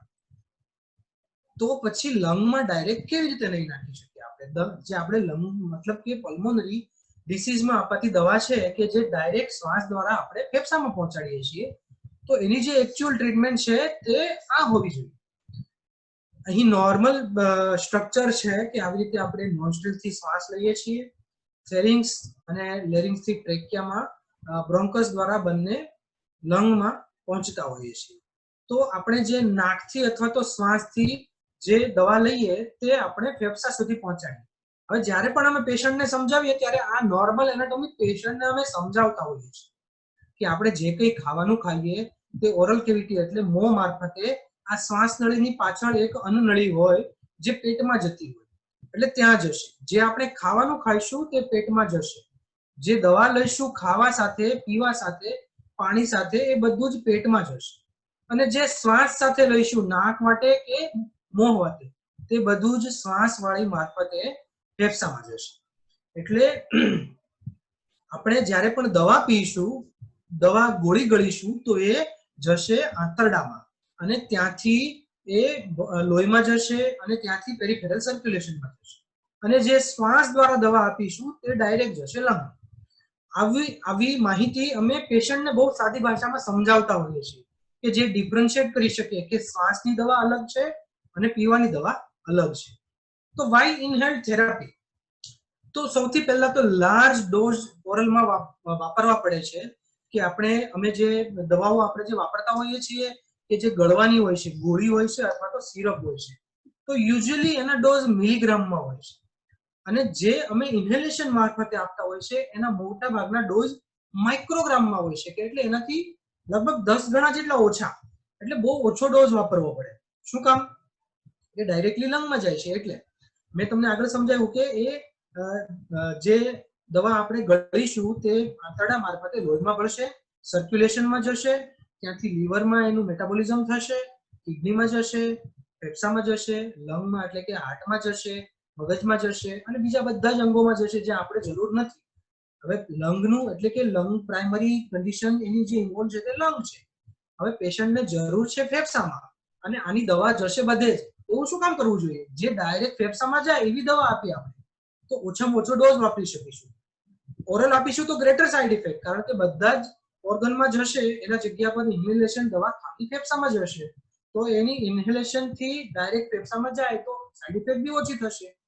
લો ઓનસેટ ઓફ એક્શન એટલે કે ગોળી ગળીશું, સર્ક્યુલેશનમાં જશે, ફેફસામાં પહોંચશે, એની ઇનિશિએશન ઓફ એક્શન મિનિટ્સમાં અથવા તો કલાકોમાં હશે. જ્યારે બ્રોન્કોડાયલેટર્સ આપણે ડાયરેક્ટ ઇન્હેલેશન થી આપીશું તો એની ઇફેક્ટ સેકન્ડમાં અને મિનિટમાં આવી જશે. એટલે આને એક્યુટ સિમ્પટમ્સમાં નહીં વાપરી શકાય, ઓરલ ઇન્હેલેશનને વાપરી શકાશે. એટલે આવા બધા પ્રશ્નો ઘણી બધી વાર પેશન્ટને સતાવતા હોય છે કે કેમ ઇન્હેલેશન થેરાપી, તો એના આટલા બધા ફાયદાઓ છે. હવે આટલી બધી સારી વસ્તુ છે તો આપણે ગોળી શું કામ ગળવી જોઈએ? તો ડાયરેક્ટ જે લંગમાં એટલે કે લોકલાઇઝ જ્યાં રોગ છે ત્યાં દવા આપીએ તો સૌથી વધારે સારું પડે. બીજો એક બહુ જ કોમન સવાલ હોય છે પેશન્ટનો, ઇઝ ઇટ એડિક્ટિવ? તો જ્યારે પણ અમે લોકો પેશન્ટને વાત કરીએ કે તમારે શ્વાસ મારફતે પંપની અથવા તો દવા લેવાની છે તો પેશન્ટ એમ કે એની આદત પડી જશે. ના, એની આદત નહીં પડી જશે. એ એડિક્ટિંગ નથી. કેમ? કારણ કે જે એડિક્ટિંગ હોય તે બધું જ બ્રેઇન પર ઇફેક્ટ કરતું હોય. એડિક્શન હંમેશા બ્રેઇન થી થતું હોય છે. જ્યારે આ જે ઇન્હેલેશન થી આપતી દવાઓ છે તે બ્રેઇન સુધી પહોંચતી જ નથી, એ તો સીધું ફેફસામાં જાય છે અને બહુ માઇન્યુટ અમાઉન્ટ ઓફ ધી એનું એબ્ઝોર્પ્શન થતું હોય છે કે જે એટલા બધા અમાઉન્ટમાં બ્રેઇન સુધી પહોંચતું જ નથી, એટલે એનું એડિક્શન થતું નથી. પેશન્ટને એ સમજાવવું પડે કે ધીસ એડિક્શન અને નેસેસિટી એમાં શું ફરક છે. જ્યારે પણ પેશન્ટ એમ પૂછે કે આની આદત પડશે કે નહીં તો અમે એની વચ્ચેનો હંમેશાનો એક પાતળો પડદો બતાવતા હોઈએ છીએ કે નેસેસિટી વર્સિસ એડિક્શન. કે આપણે રોજ બ્રશ કરીએ છીએ તો બ્રશની આદત પડી જશે એવું વિચારીએ છીએ ખરા? નહીં. કેમ? કારણ કે જરૂરિયાત છે, આપણા દાંતને સાફ કરવાની જરૂરિયાત છે. એવી જ રીતે જ્યારે નંબર આવે છે, કોઈને ચશ્મા પહેરે છે, ગોગલ્સ પહેરે છે, તો ત્યારે આપણે એવું વિચારીએ છીએ ખરા કે 1 મહિનો પહેરીને બંધ કરી દઈએ? નહીં. કેમ? કારણ કે ઓનગોઈંગ વસ્તુ છે, એને પહેરવું પડશે, એમાં એડિક્શન થઈ જશે. અમે ઘણી બધી વાર પેશન્ટને એમ કહીએ કે 1 મહિનો પહેરીને બંધ કરી દો તો ચાલે ચશ્મા? કે ના ચાલે. અચ્છા, કેમ? તો કે જરૂરિયાત છે. એવી જ રીતે તમારો કોઈ રોગ છે, તમને તકલીફ છે ફેફસામાં, તો તમને એક શ્વાસ મારફતે દવા લેવાની જરૂરિયાત છે. એટલે એનું એડિક્શન નહીં થશે, એનું બંધારણ નહીં થશે, પણ એ તમારી જરૂરિયાત છે. એટલે જ્યાં સુધી જરૂર હશે ત્યાં સુધી લેવું પડશે. Now what are the inhalation devices? આપણે કેવી રીતે આ દવાને ફેફસા સુધી પહોંચાડીશું? તો there are 3 common types of device. એક છે મિકટ ડોઝ ઇન્હેલર, એક છે ડ્રાય પાવડર ઇન્હેલર અને એક છે નેબ્યુલાઇઝર. તો આપણે ક્યારે અને કેવી રીતે વાપરતા હોય છે એની એક સાદી માહિતી જોઈશું. નેબ્યુલાઇઝર એટલે મોટા ભાગના લોકોએ ક્લિનિક્સમાં અથવા તો હોસ્પિટલમાં જોયું હશે કે એક મશીન હોય છે, એની સાથે આવી રીતે એક નળી જોડાયેલી હોય છે, એની સાથે એક માસ્ક હોય છે. એટલે માસ્ક મારફતે પેશન્ટને એર ડિલિવર કરીએ છીએ અને આમાં એક ચેમ્બર હોય છે જેમાં આપણે જે રેસ્પ્યુલ્સમાં એટલે કે લિક્વિડ ફોર્મમાં દવા હોય છે એ એમાં નાખી દઈએ અને એમાંથી ટર્બાઇન મારફતે એ લિક્વિડને એરમાં કન્વર્ટ કરીએ અને પેશન્ટના શ્વાસોશ્વાસ મારફતે એના ફેફસા સુધી પહોંચાડતા હોય છે. હવે જ્યારે પણ અનસ્ટેબલ પેશન્ટ હોય એટલે કે પેશન્ટ બહુ જ શ્વાસ વધારે છે, જાતે પેશન્ટ શ્વાસ લઈ નથી શકતો, તો ત્યારે નેબ્યુલાઇઝર આપણને વધારે મદદ કરશે. કે પેશન્ટ કોન્શિયસ છે કે નથી ત્યારે પણ આપી શકાશે, કારણ કે જ્યારે પેશન્ટ વેન્ટિલેટર પર હોય છે ત્યારે પણ આપણે નેબ્યુલાઇઝર આપતા હોઈએ છીએ. એ નેબ્યુલાઇઝર થોડું અલગ ટાઈપનું હોય છે, એમાં માસ્ક નથી હોતું, આ ડાયરેક્ટ અહીંયાથી કનેક્ટર વેન્ટિલેટરમાં જોડાઈ જતું હોય છે. પેશન્ટ એટલું બધું સભાન અવસ્થામાં નથી, અથવા તો નાની ઉંમરનું પેશન્ટ છે, પીડિયાટ્રિક પેશન્ટ છે, અથવા તો પેશન્ટ એવું છે કે જે તમારી સારી રીતે લઈ શકે એવું નથી, અથવા તો સમજી શકે એવું નથી, તો એને સારી રીતે આપણે નેબ્યુલાઇઝરથી ડ્રગ ડિલિવર કરી શકીશું. બીજું છે મીટર્ડ ડોઝ ઇન્હેલર, એટલે કે આવી રીતેનો પંપ. મોટા ભાગે આપણે ટીવીમાં અને મોટા ભાગના પેશન્ટો પાસે આવી રીતે આપણે પંપ જોયેલો હોય છે. હવે આ કેવી રીતે કામ કરે છે હું તમને એનો ડેમો બતાવીશ. Let me stop the sharing. Okay, મારી પાસે અહીંયા છે. હા, આવું હોય છે એ મશીન, જેની સાથે આ એક દવાનું લિક્વિડ ફોર્મ જોડાયેલું હોય છે અને આ એને ડિલિવર કરવાનું મશીન હોય છે. હવે કેવી રીતે લેવાનું હોય છે? આમાં ફિક્સ ડોઝ, એટલે કે ઓન પ્રેસિંગ અહીંયાથી દવા લિક્વિડમાંથી એર ફોર્મમાં ડિલિવર થતી હોય છે. આપણે બેઝિકલી એલપીજી નો ગેસ જે હોય છે કે જેમાં આપણે ગેસને લિક્વિડ ફોર્મમાંથી જ્યારે પણ બહાર નીકળે તો એર ફોર્મમાં આવી જાય છે. આની પણ મિકેનિઝમ એવી જ હોય છે. એની સાથે પ્રોપેલન્ટ જોડાયેલું હોય છે, એટલે એની સાથે કનેક્ટર જોડાયેલું હોય છે એના મોલેક્યુલ સાથે. જે બહાર આવે તો ઇવોપરેટ થાય છે, ઇવોપરેટ થઈને ઝડપથી હવા સાથે મિક્સ થઈ જાય છે. એટલે જ્યારે પણ આવી રીતે પ્રેસ કરવામાં આવે તો એમાંથી ડ્રગ ડિલિવર થશે. હવે આને કેવી રીતે લઈ શકાય? તો એક ડીપ એક્સપિરેશન, મૂવ આપટે પ્રેસ અને સેમ ટાઈમ પર ડીપ ઇન્સ્પિરેશન. મેં અંદર અત્યારે નથી લઈ રહ્યો, હું બતાવું તમને કેવી રીતે. ડીપ એક્સપિરેશન,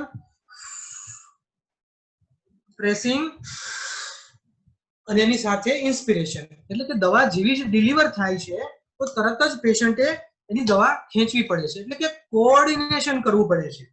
કોઓર્ડિનેશન બહુ જ અગત્યનો પાર્ટ છે. એટલે આવો પંપ અમે પેશન્ટને ક્યારે આપીએ કે જ્યારે પેશન્ટ એ કોઓર્ડિનેશન કરી શકે એવી હાલતમાં હોય, સમજી શકે એવી હાલતમાં હોય. હવે સમજી શકે એવી હાલતમાં ન હોય તો બીજા ઓપ્શન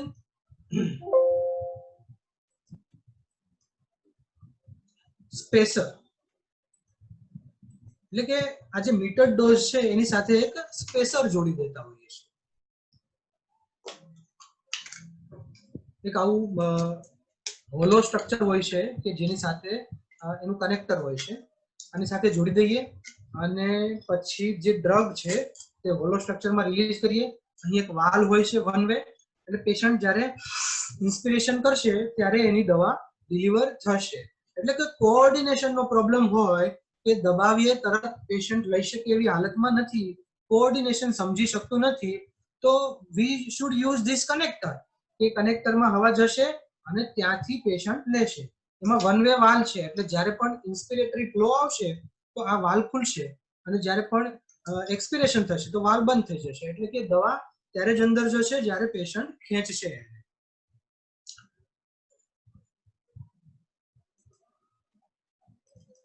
હા, એટલે સ્પેસર સાથે જનરલી નાના બચ્ચાઓને અથવા તો જે પેશન્ટ કોઓર્ડિનેશન નથી કરી શકતા એમને આપતા હોઈએ છીએ. એના સાથે ડીપીઆઈ એટલે કે ડ્રાય પાવડર ઇન્હેલર, એટલે કે આ જે ડ્રગ છે તે ડ્રાય પાવડર તરીકે અવેલેબલ હોય છે, એટલે કે કેપ્સ્યુલ ફોર્મમાં અવેલેબલ હોય છે. અને એને આપણે ફેફસા સુધી કેવી રીતે પહોંચાડી શકીએ? આવા ડિફરન્ટ ટાઈપના એના મશીન આવતા હોય છે કે જેમાં કેપ્સ્યુલ નાખી શકાય. એટલે કે કેપ્સ્યુલ જે છે તે આવી રીતે અંદર કેપ્સ્યુલ નાખી દીધી, બ્રેક થઈ જશે એની જાતે અંદર, અથવા તો ઘણા મશીન એવા હોય છે કે જેમાં બ્રેક કરવી પડતી હોય છે. પછી એક deep inspiration.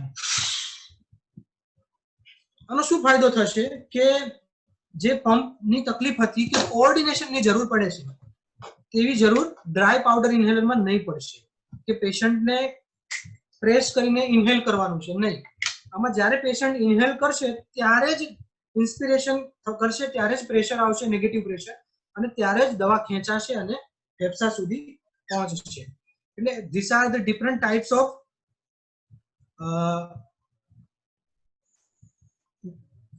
devices through which we can deliver the drug.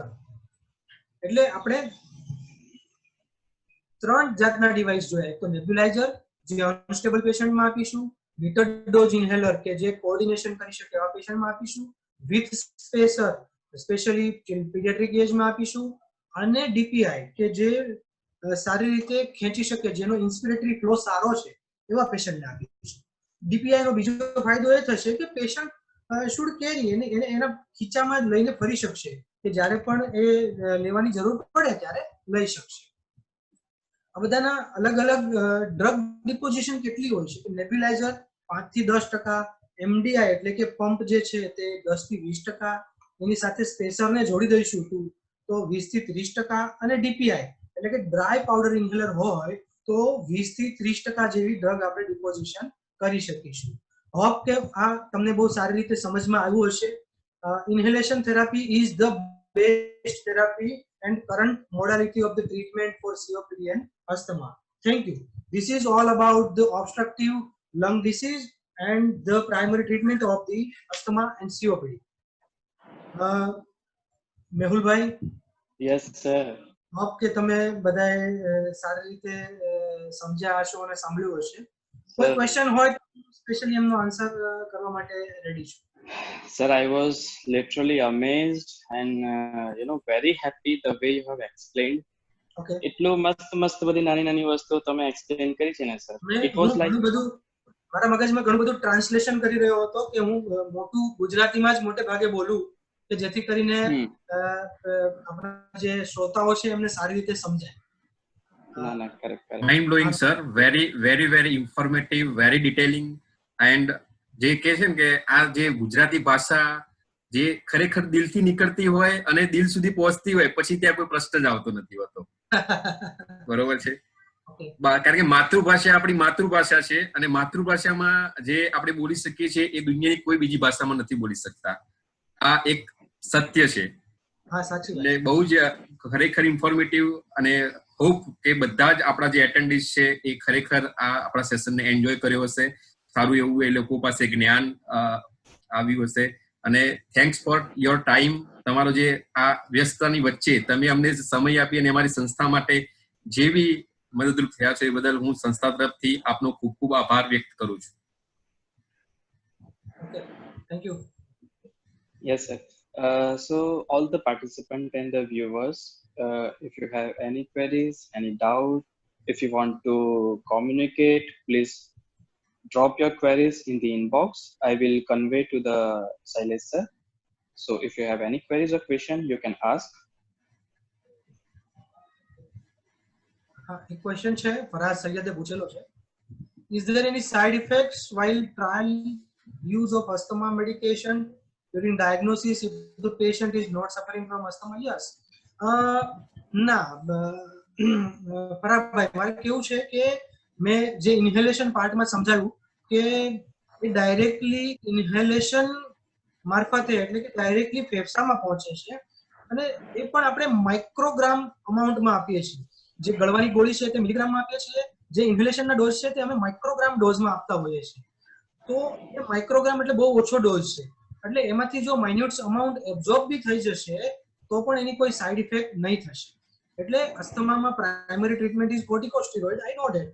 પણ જ્યારે પણ આપણે ટ્રાયલ બેઝમાં એને અસ્થમા મેડિકેશન આપતા હોઈએ છીએ તો એને એની સાઇડ ઇફેક્ટ થવાના કોઈ ચાન્સ હોતા નથી. Okay. So there is one more question that we have seen the different types of devices for inhalation, aerosol, right? Yes. So in all the apparatus, we are going through the same line of drug, or we are using the different one? No. What I had shown, મેં અલગ-અલગ જાતના જે device બતાવ્યા એ ખાલી drug delivering devices છે. એટલે it is the type of device. હવે એમાં કઈ દવા અને કેટલી વાપરવી એ પેશન્ટના રોગ અને એની સિવિયારિટીના આધાર પર નક્કી કરતા હોઈએ છીએ આપણે.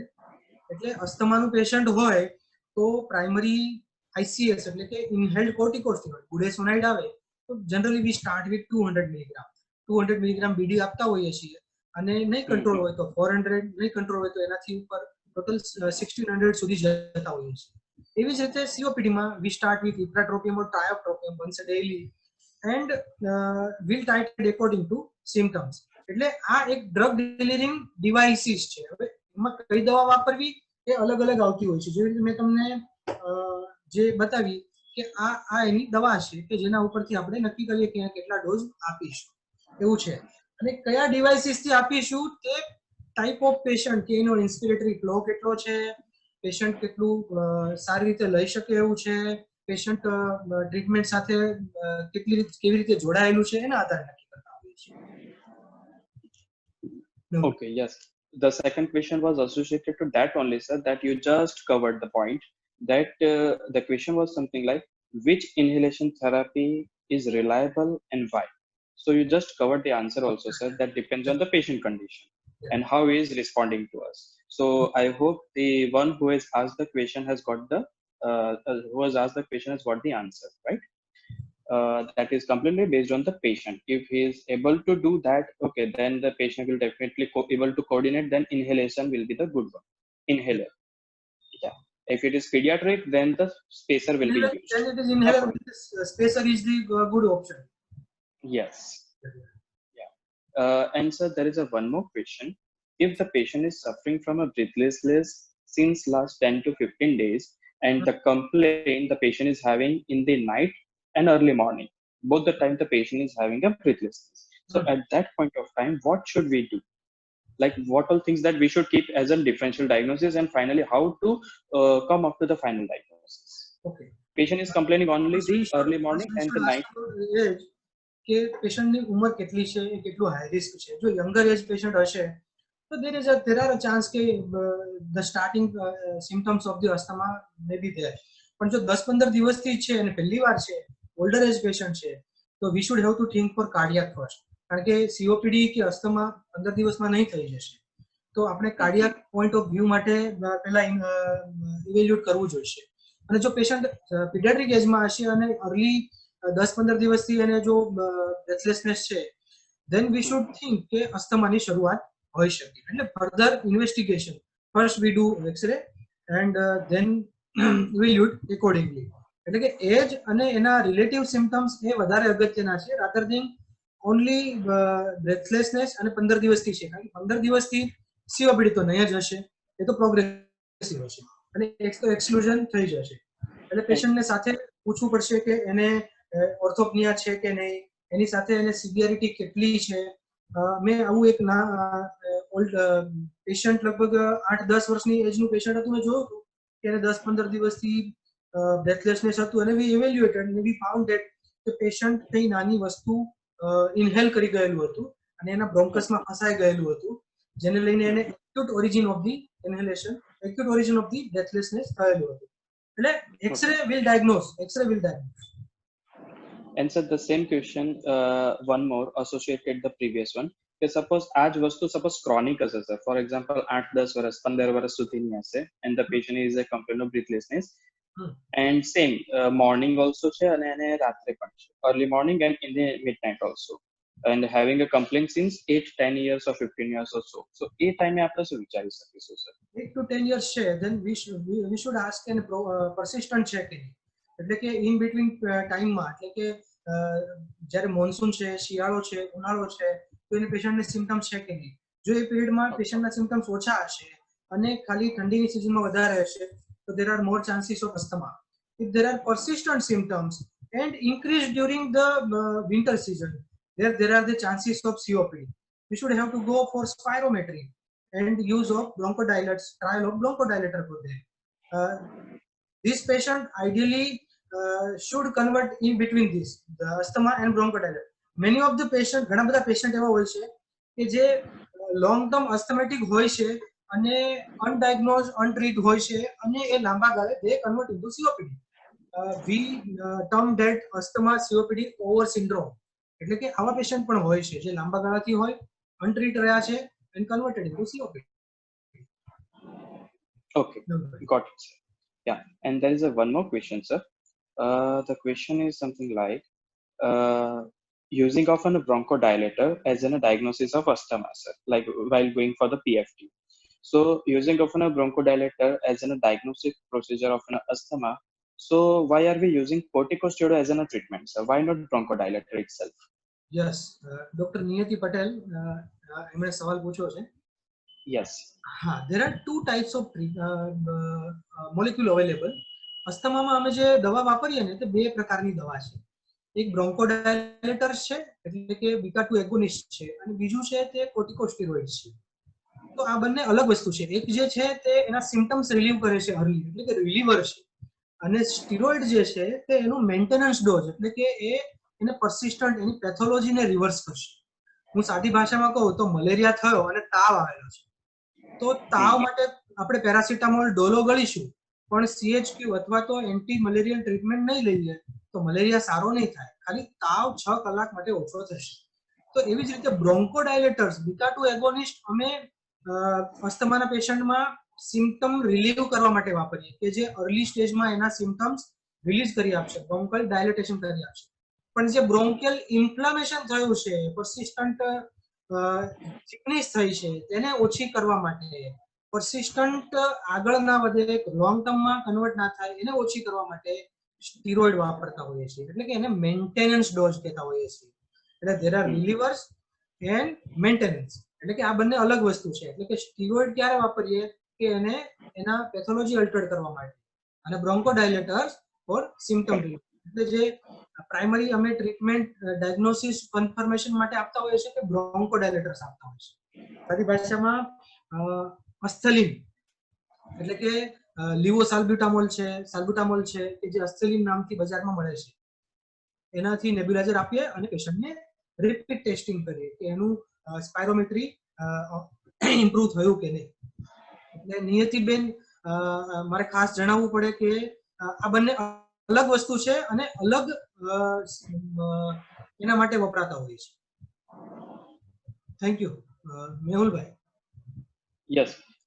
So there is one more question. Which best physiotherapy treatment are beneficial for who are reliable on asthmatic pump user? Or in means we can say the pulmonary therapy are used to reduce pump user. मतलब inhalation therapy કે लिए पूछ रहे हैं ना? Inhalation therapy માટે. Yes. Sir. Asthma માટે generally younger એજ patient હોય તો they will stick to treatment very well. એટલે કે મોટે ભાગે જે કોઓર્ડિનેટ કરી શકે તેવા પેશન્ટ હોય તો we use DPI or metered dose inhaler, એટલે કે કાં તો ઇન્હેલર વાપરતા હોઈએ છીએ મોસ્ટ કોમનલી અને અથવા તો DPI વાપરતા હોઈએ છીએ. એટલે જે યંગર એજ પેશન્ટ છે તે મોસ્ટલી આના પર બહુ સારી રીતે ટ્રીટમેન્ટને સારી રીતે ટ્રીટમેન્ટ લેતા હોય છે અને લોંગ ટર્મ લેતા હોય છે. એટલે આવા પેશન્ટને જનરલી જ્યારે એક્યુટ અટેક થાય કે અસ્થમાનો એક્યુટ અટેક છે, એમને બહુ જ વધારે શ્વાસ થઈ રહ્યો છે, ત્યારે એને નેબ્યુલાઇઝરથી ઇન્હેલેશન આપવાની જરૂર પડે.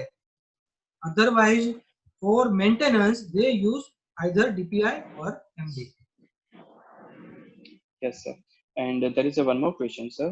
If the patient is having like suffering from the cardiac disease, okay, and at that time during the heart disease, if the patient is on ACE inhibitors, okay, and the same the patient is suffering from asthma, so the patient is having a heart disease and patient is on ACE inhibitor and reported as a symptoms of an asthma, at that time what would be the protocols? Yes, at that time we should અમે પહેલા શું કરીએ કે પહેલા તો એને જે ACE inhibitors છે તે ચેન્જ ઓવર કરી દઈએ ARB ઉપર. એટલે કે એનાલેપ્રિલ કે કોઈ દવા ચાલતી હોય તો એને અમે ટેલ્મિસાર્ટન કે એના પર શિફ્ટ કરી દેતા હોઈએ છીએ. અને મેં જોયું છે કે મોસ્ટ ઓફ ધી પેશન્ટ કે જે અમને કફિંગ હોય અને એ ઓલરેડી અસ્થમા સાથે ડાયગ્નોઝ હોય અને એને ACE થી ARB પર કન્વર્ટ કરી દઈએ ને તો મોટા ભાગના અસ્થમેટિક as well as coughing symptoms બી ઓછા થઈ જતા હોય છે. કેમ? કારણ કે ડ્રગ ઇન્ડ્યુસ કફિંગ થવાનું જે કારણ છે ને તે પણ ટાઈપ ઓફ એલર્જીક રિએક્શન એનાથી જ થતું હોય છે. એટલે it also present as looks like mimicking like asthma. તો પહેલા આપણે એ ACE ને બંધ કરી દઈશું અને એનું કફિંગ બંધ થઈ જશે. એન્ડ ધેન આફ્ટર જો એને ડિસ્નિયા કે બીજા કોઈ પ્રોબ્લેમ્સ છે તો we should continue for asthmatic treatment. Otherwise most of the patient ને એવું થશે કે એની એ ટ્રીટમેન્ટ ઓછી થઈ જશે. Okay, fine. This question was asked by, let me check, sir, because this was one of the good question. Madhuri. Yes, Madhuri, if you can listen to us, from my side, I would let you know that this was the wonderful question that you asked. Okay, this was a quite tricky question. Okay, so thanks for asking such questions so that the viewers and all other participants could understand what exactly it is. Yes, sir, is there any chances that the patient is suffering from TB as well as having symptoms of COPD? Yeah, all of these COPD and asthmatic patient are high risk. They are high risk for developing infection, developing respiratory infection. એટલે આ બધા પેશન્ટને TB થવાના chance ઘણા વધારે હોય છે. એટલે અમે એવા ઘણા બધા પેશન્ટો જોતા હોઈએ છીએ કે જે ઓલરેડી COPD અથવા તો અસ્થમાવાળા પેશન્ટ છે અને એને સેકન્ડરી ઇન્ફેક્શન થયું, એને ટીબી થયું સેકન્ડરી ઇન્ફેક્શન તરીકે. તો at that time what we do is એક તો ટીબી માટે એને એકેટીની ટ્રીટમેન્ટ આપીશું અને સાથે in early phase we should avoid the corticosteroids કે એને અર્લી સ્ટેજમાં અમે કોર્ટિકોસ્ટેરોઇડ ઇન્હેલેશન એવોઇડ કરતા હોઈએ છીએ કે એનું ઇન્ફેક્શન સારી રીતે રિલીવ થઈ જાય. એટલે જનરલી ઓન ટીબીની ટ્રીટમેન્ટ પર હોય તો અમે મોસ્ટ ઓફ ધ ટાઈમ જોયું છે કે વેરી ફર્સ્ટ મંથ, એક મહિનામાં મોટે ભાગે એ અનઇન્ફેક્ટિવ એટલે કે નોન ઇન્ફેક્ટિવ થઈ જતા હોય છે. ત્યાર પછી જો એને સિમ્ટમ્સ હોય તો અમે ICH એડ કરતા હોઈએ છીએ કે ઇન્હેલ કોર્ટિકોસ્ટેરોઇડ. ઇનિશિયલ પીરિયડમાં વી એવોઇડ અમે બંધ કરી દેતા હોઈએ છીએ. ઇન સ્પાઇટ ઓફ ધેટ અમે બીજા ઓરલ એજન્ટ એડ કરી શકીએ કે મોન્ટેલુપાસ લિવોસેટ્રિજિન છે, એબિફાઇલિન કે ડેરિફાઇલિન એટલે કે અમાઇનોફાઇલિન ડેરિવેટિવ્સ છે કે જે સારી રીતે સ્પુટમ પ્રોડક્શન અને એક્સેલ કરી શકશે. બીજા જેમ એક્સહેલેશન વધશે એટલે કે સ્પુટમ પ્રોડક્શન વધશે એવા એજન્ટ વાપરતા હોઈએ છીએ અને જેનાથી પેશન્ટને ફટાફટ નોન ઇન્ફેક્ટિવ બનાવી શકે.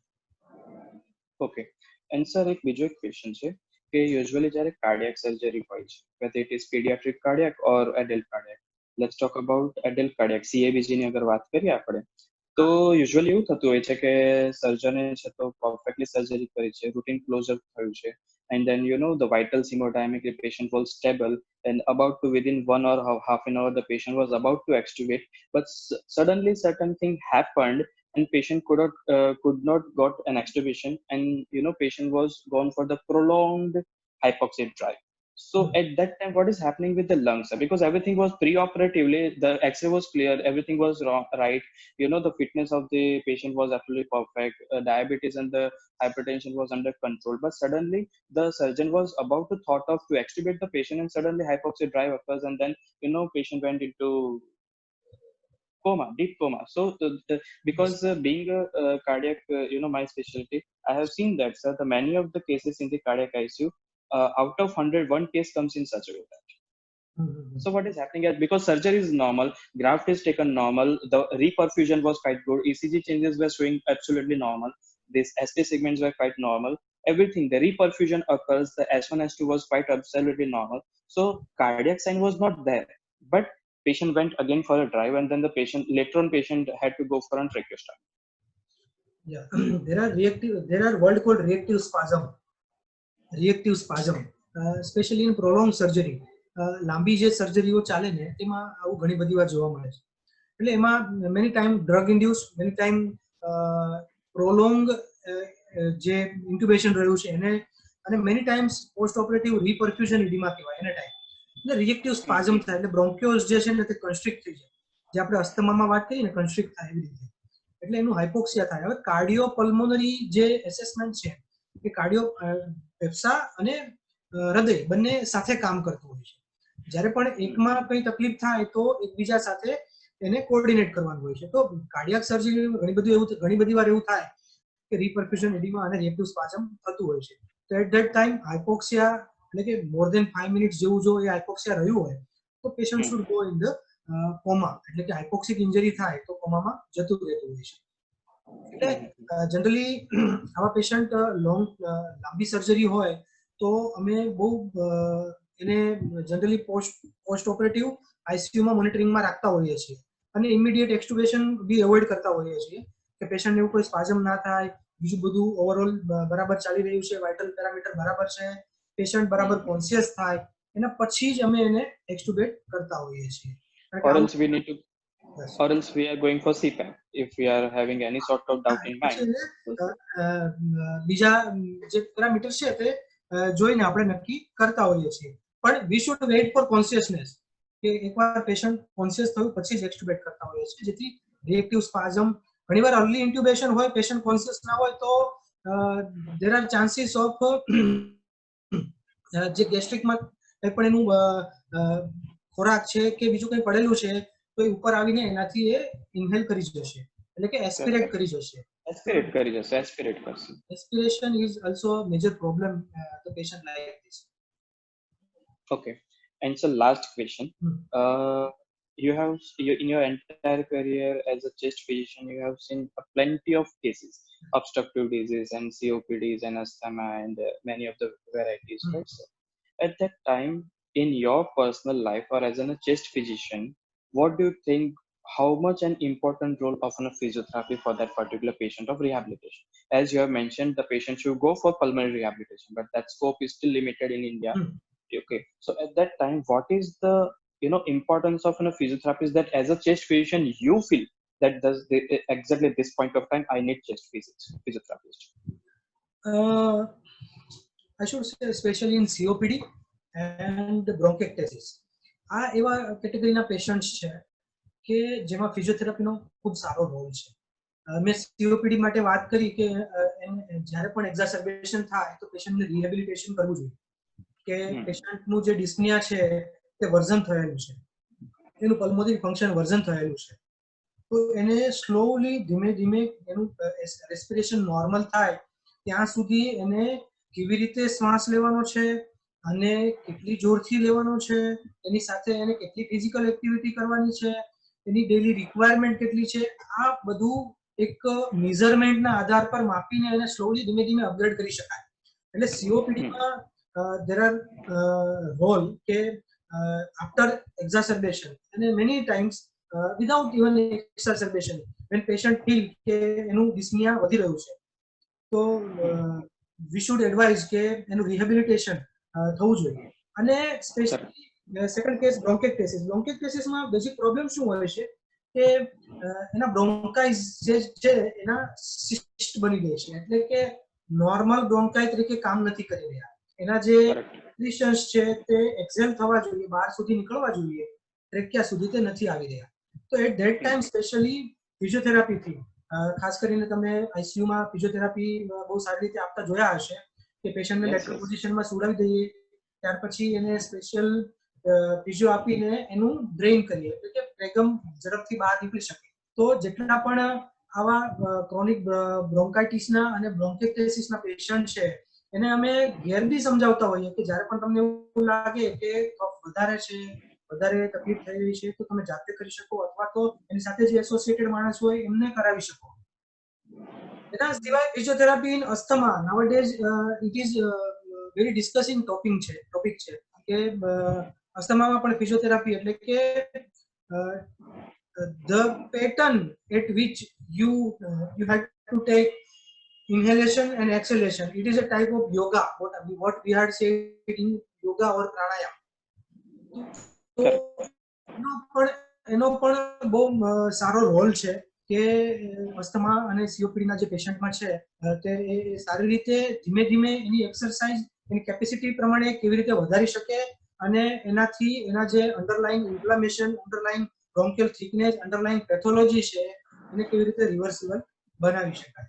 એટલે many times we are dependent on the physiotherapist, કે ખાસ કરીને પેશન્ટ આઈસીયુમાં એડમિટ હોય, ન્યુમોનિયા હોય અને પેશન્ટ ઘણીવાર વેન્ટિલેટર કે વિધાઉટ વેન્ટિલેટર હોય તો પેશન્ટને ફટાફટ એક્સહેલ એટલે કે એના જે પણ સિક્રેશન્સ છે તે ફટાફટ નીકળે એના માટે ફિઝિયોથેરાપી એડવાઇસ કરતા હોય છે ને સર. આઈસીયુમાં એવા સિવિયર કેસીસ હોય છે જેમ કે એસ્પિરેટેડ ન્યુમોનિયા આવે છે જેમાં સિવિયર હાઇપોક્સિયા થઈ રહ્યું છે બીકોઝ ઓફ એસ્પિરેશન ન્યુમોનિયા. તો એ ટાઈમે છે તો બ્રોન્કોસ્કોપી કરીને ઇમિડિયેટલી પીડી પોઝિશન આપીને એ લોકો છે ચેસ્ટ કમ્પ્લીટલી ક્લિયર કરી રહ્યા છે. તો એ ટાઈમે ફિઝિયોથેરાપિસ્ટની ઇમ્પોર્ટન્ટ વાઇટલ રોલ બની જતો હોય છે.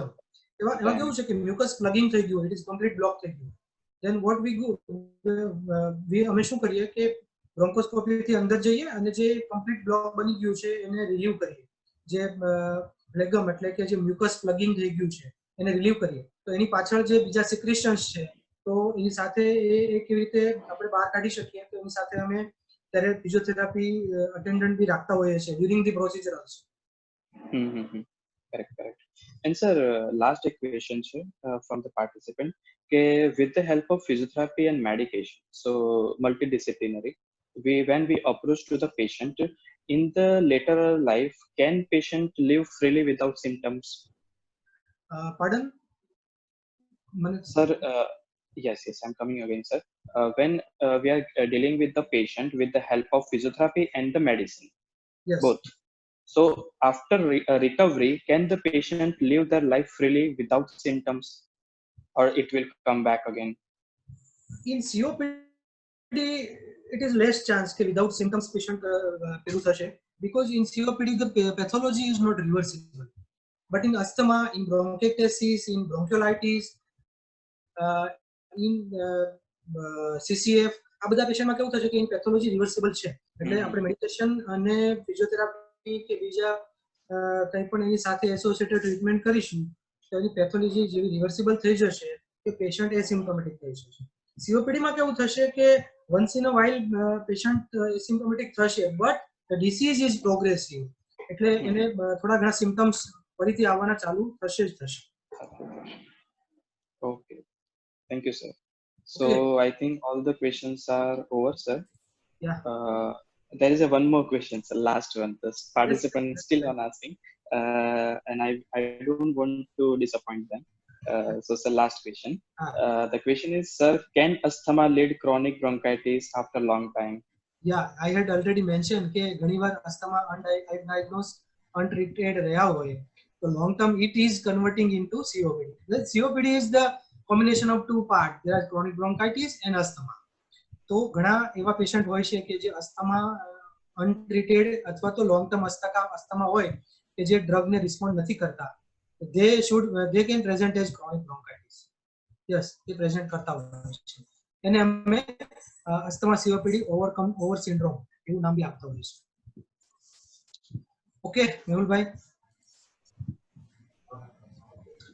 Thank you sir. એટેન્ડીઝ ને ખાસ સૂચના કે એમને કોઈ હજુ બી પ્રશ્ન હોય તો ડોક્ટર મેહુલ કોન્ટ્રાક્ટર નો કોન્ટેક્ટ નંબર તમારી પાસે છે. એ સિવાય અમારા પેજ ઉપર તમે કોમેન્ટ કરી શકો છો અને અમારા ઈમેલ એડ્રેસ તમારા પ્રતિભાવ અમને સૂચવી શકો છો. Thank you very much all of you. Thank you. Thank you sir.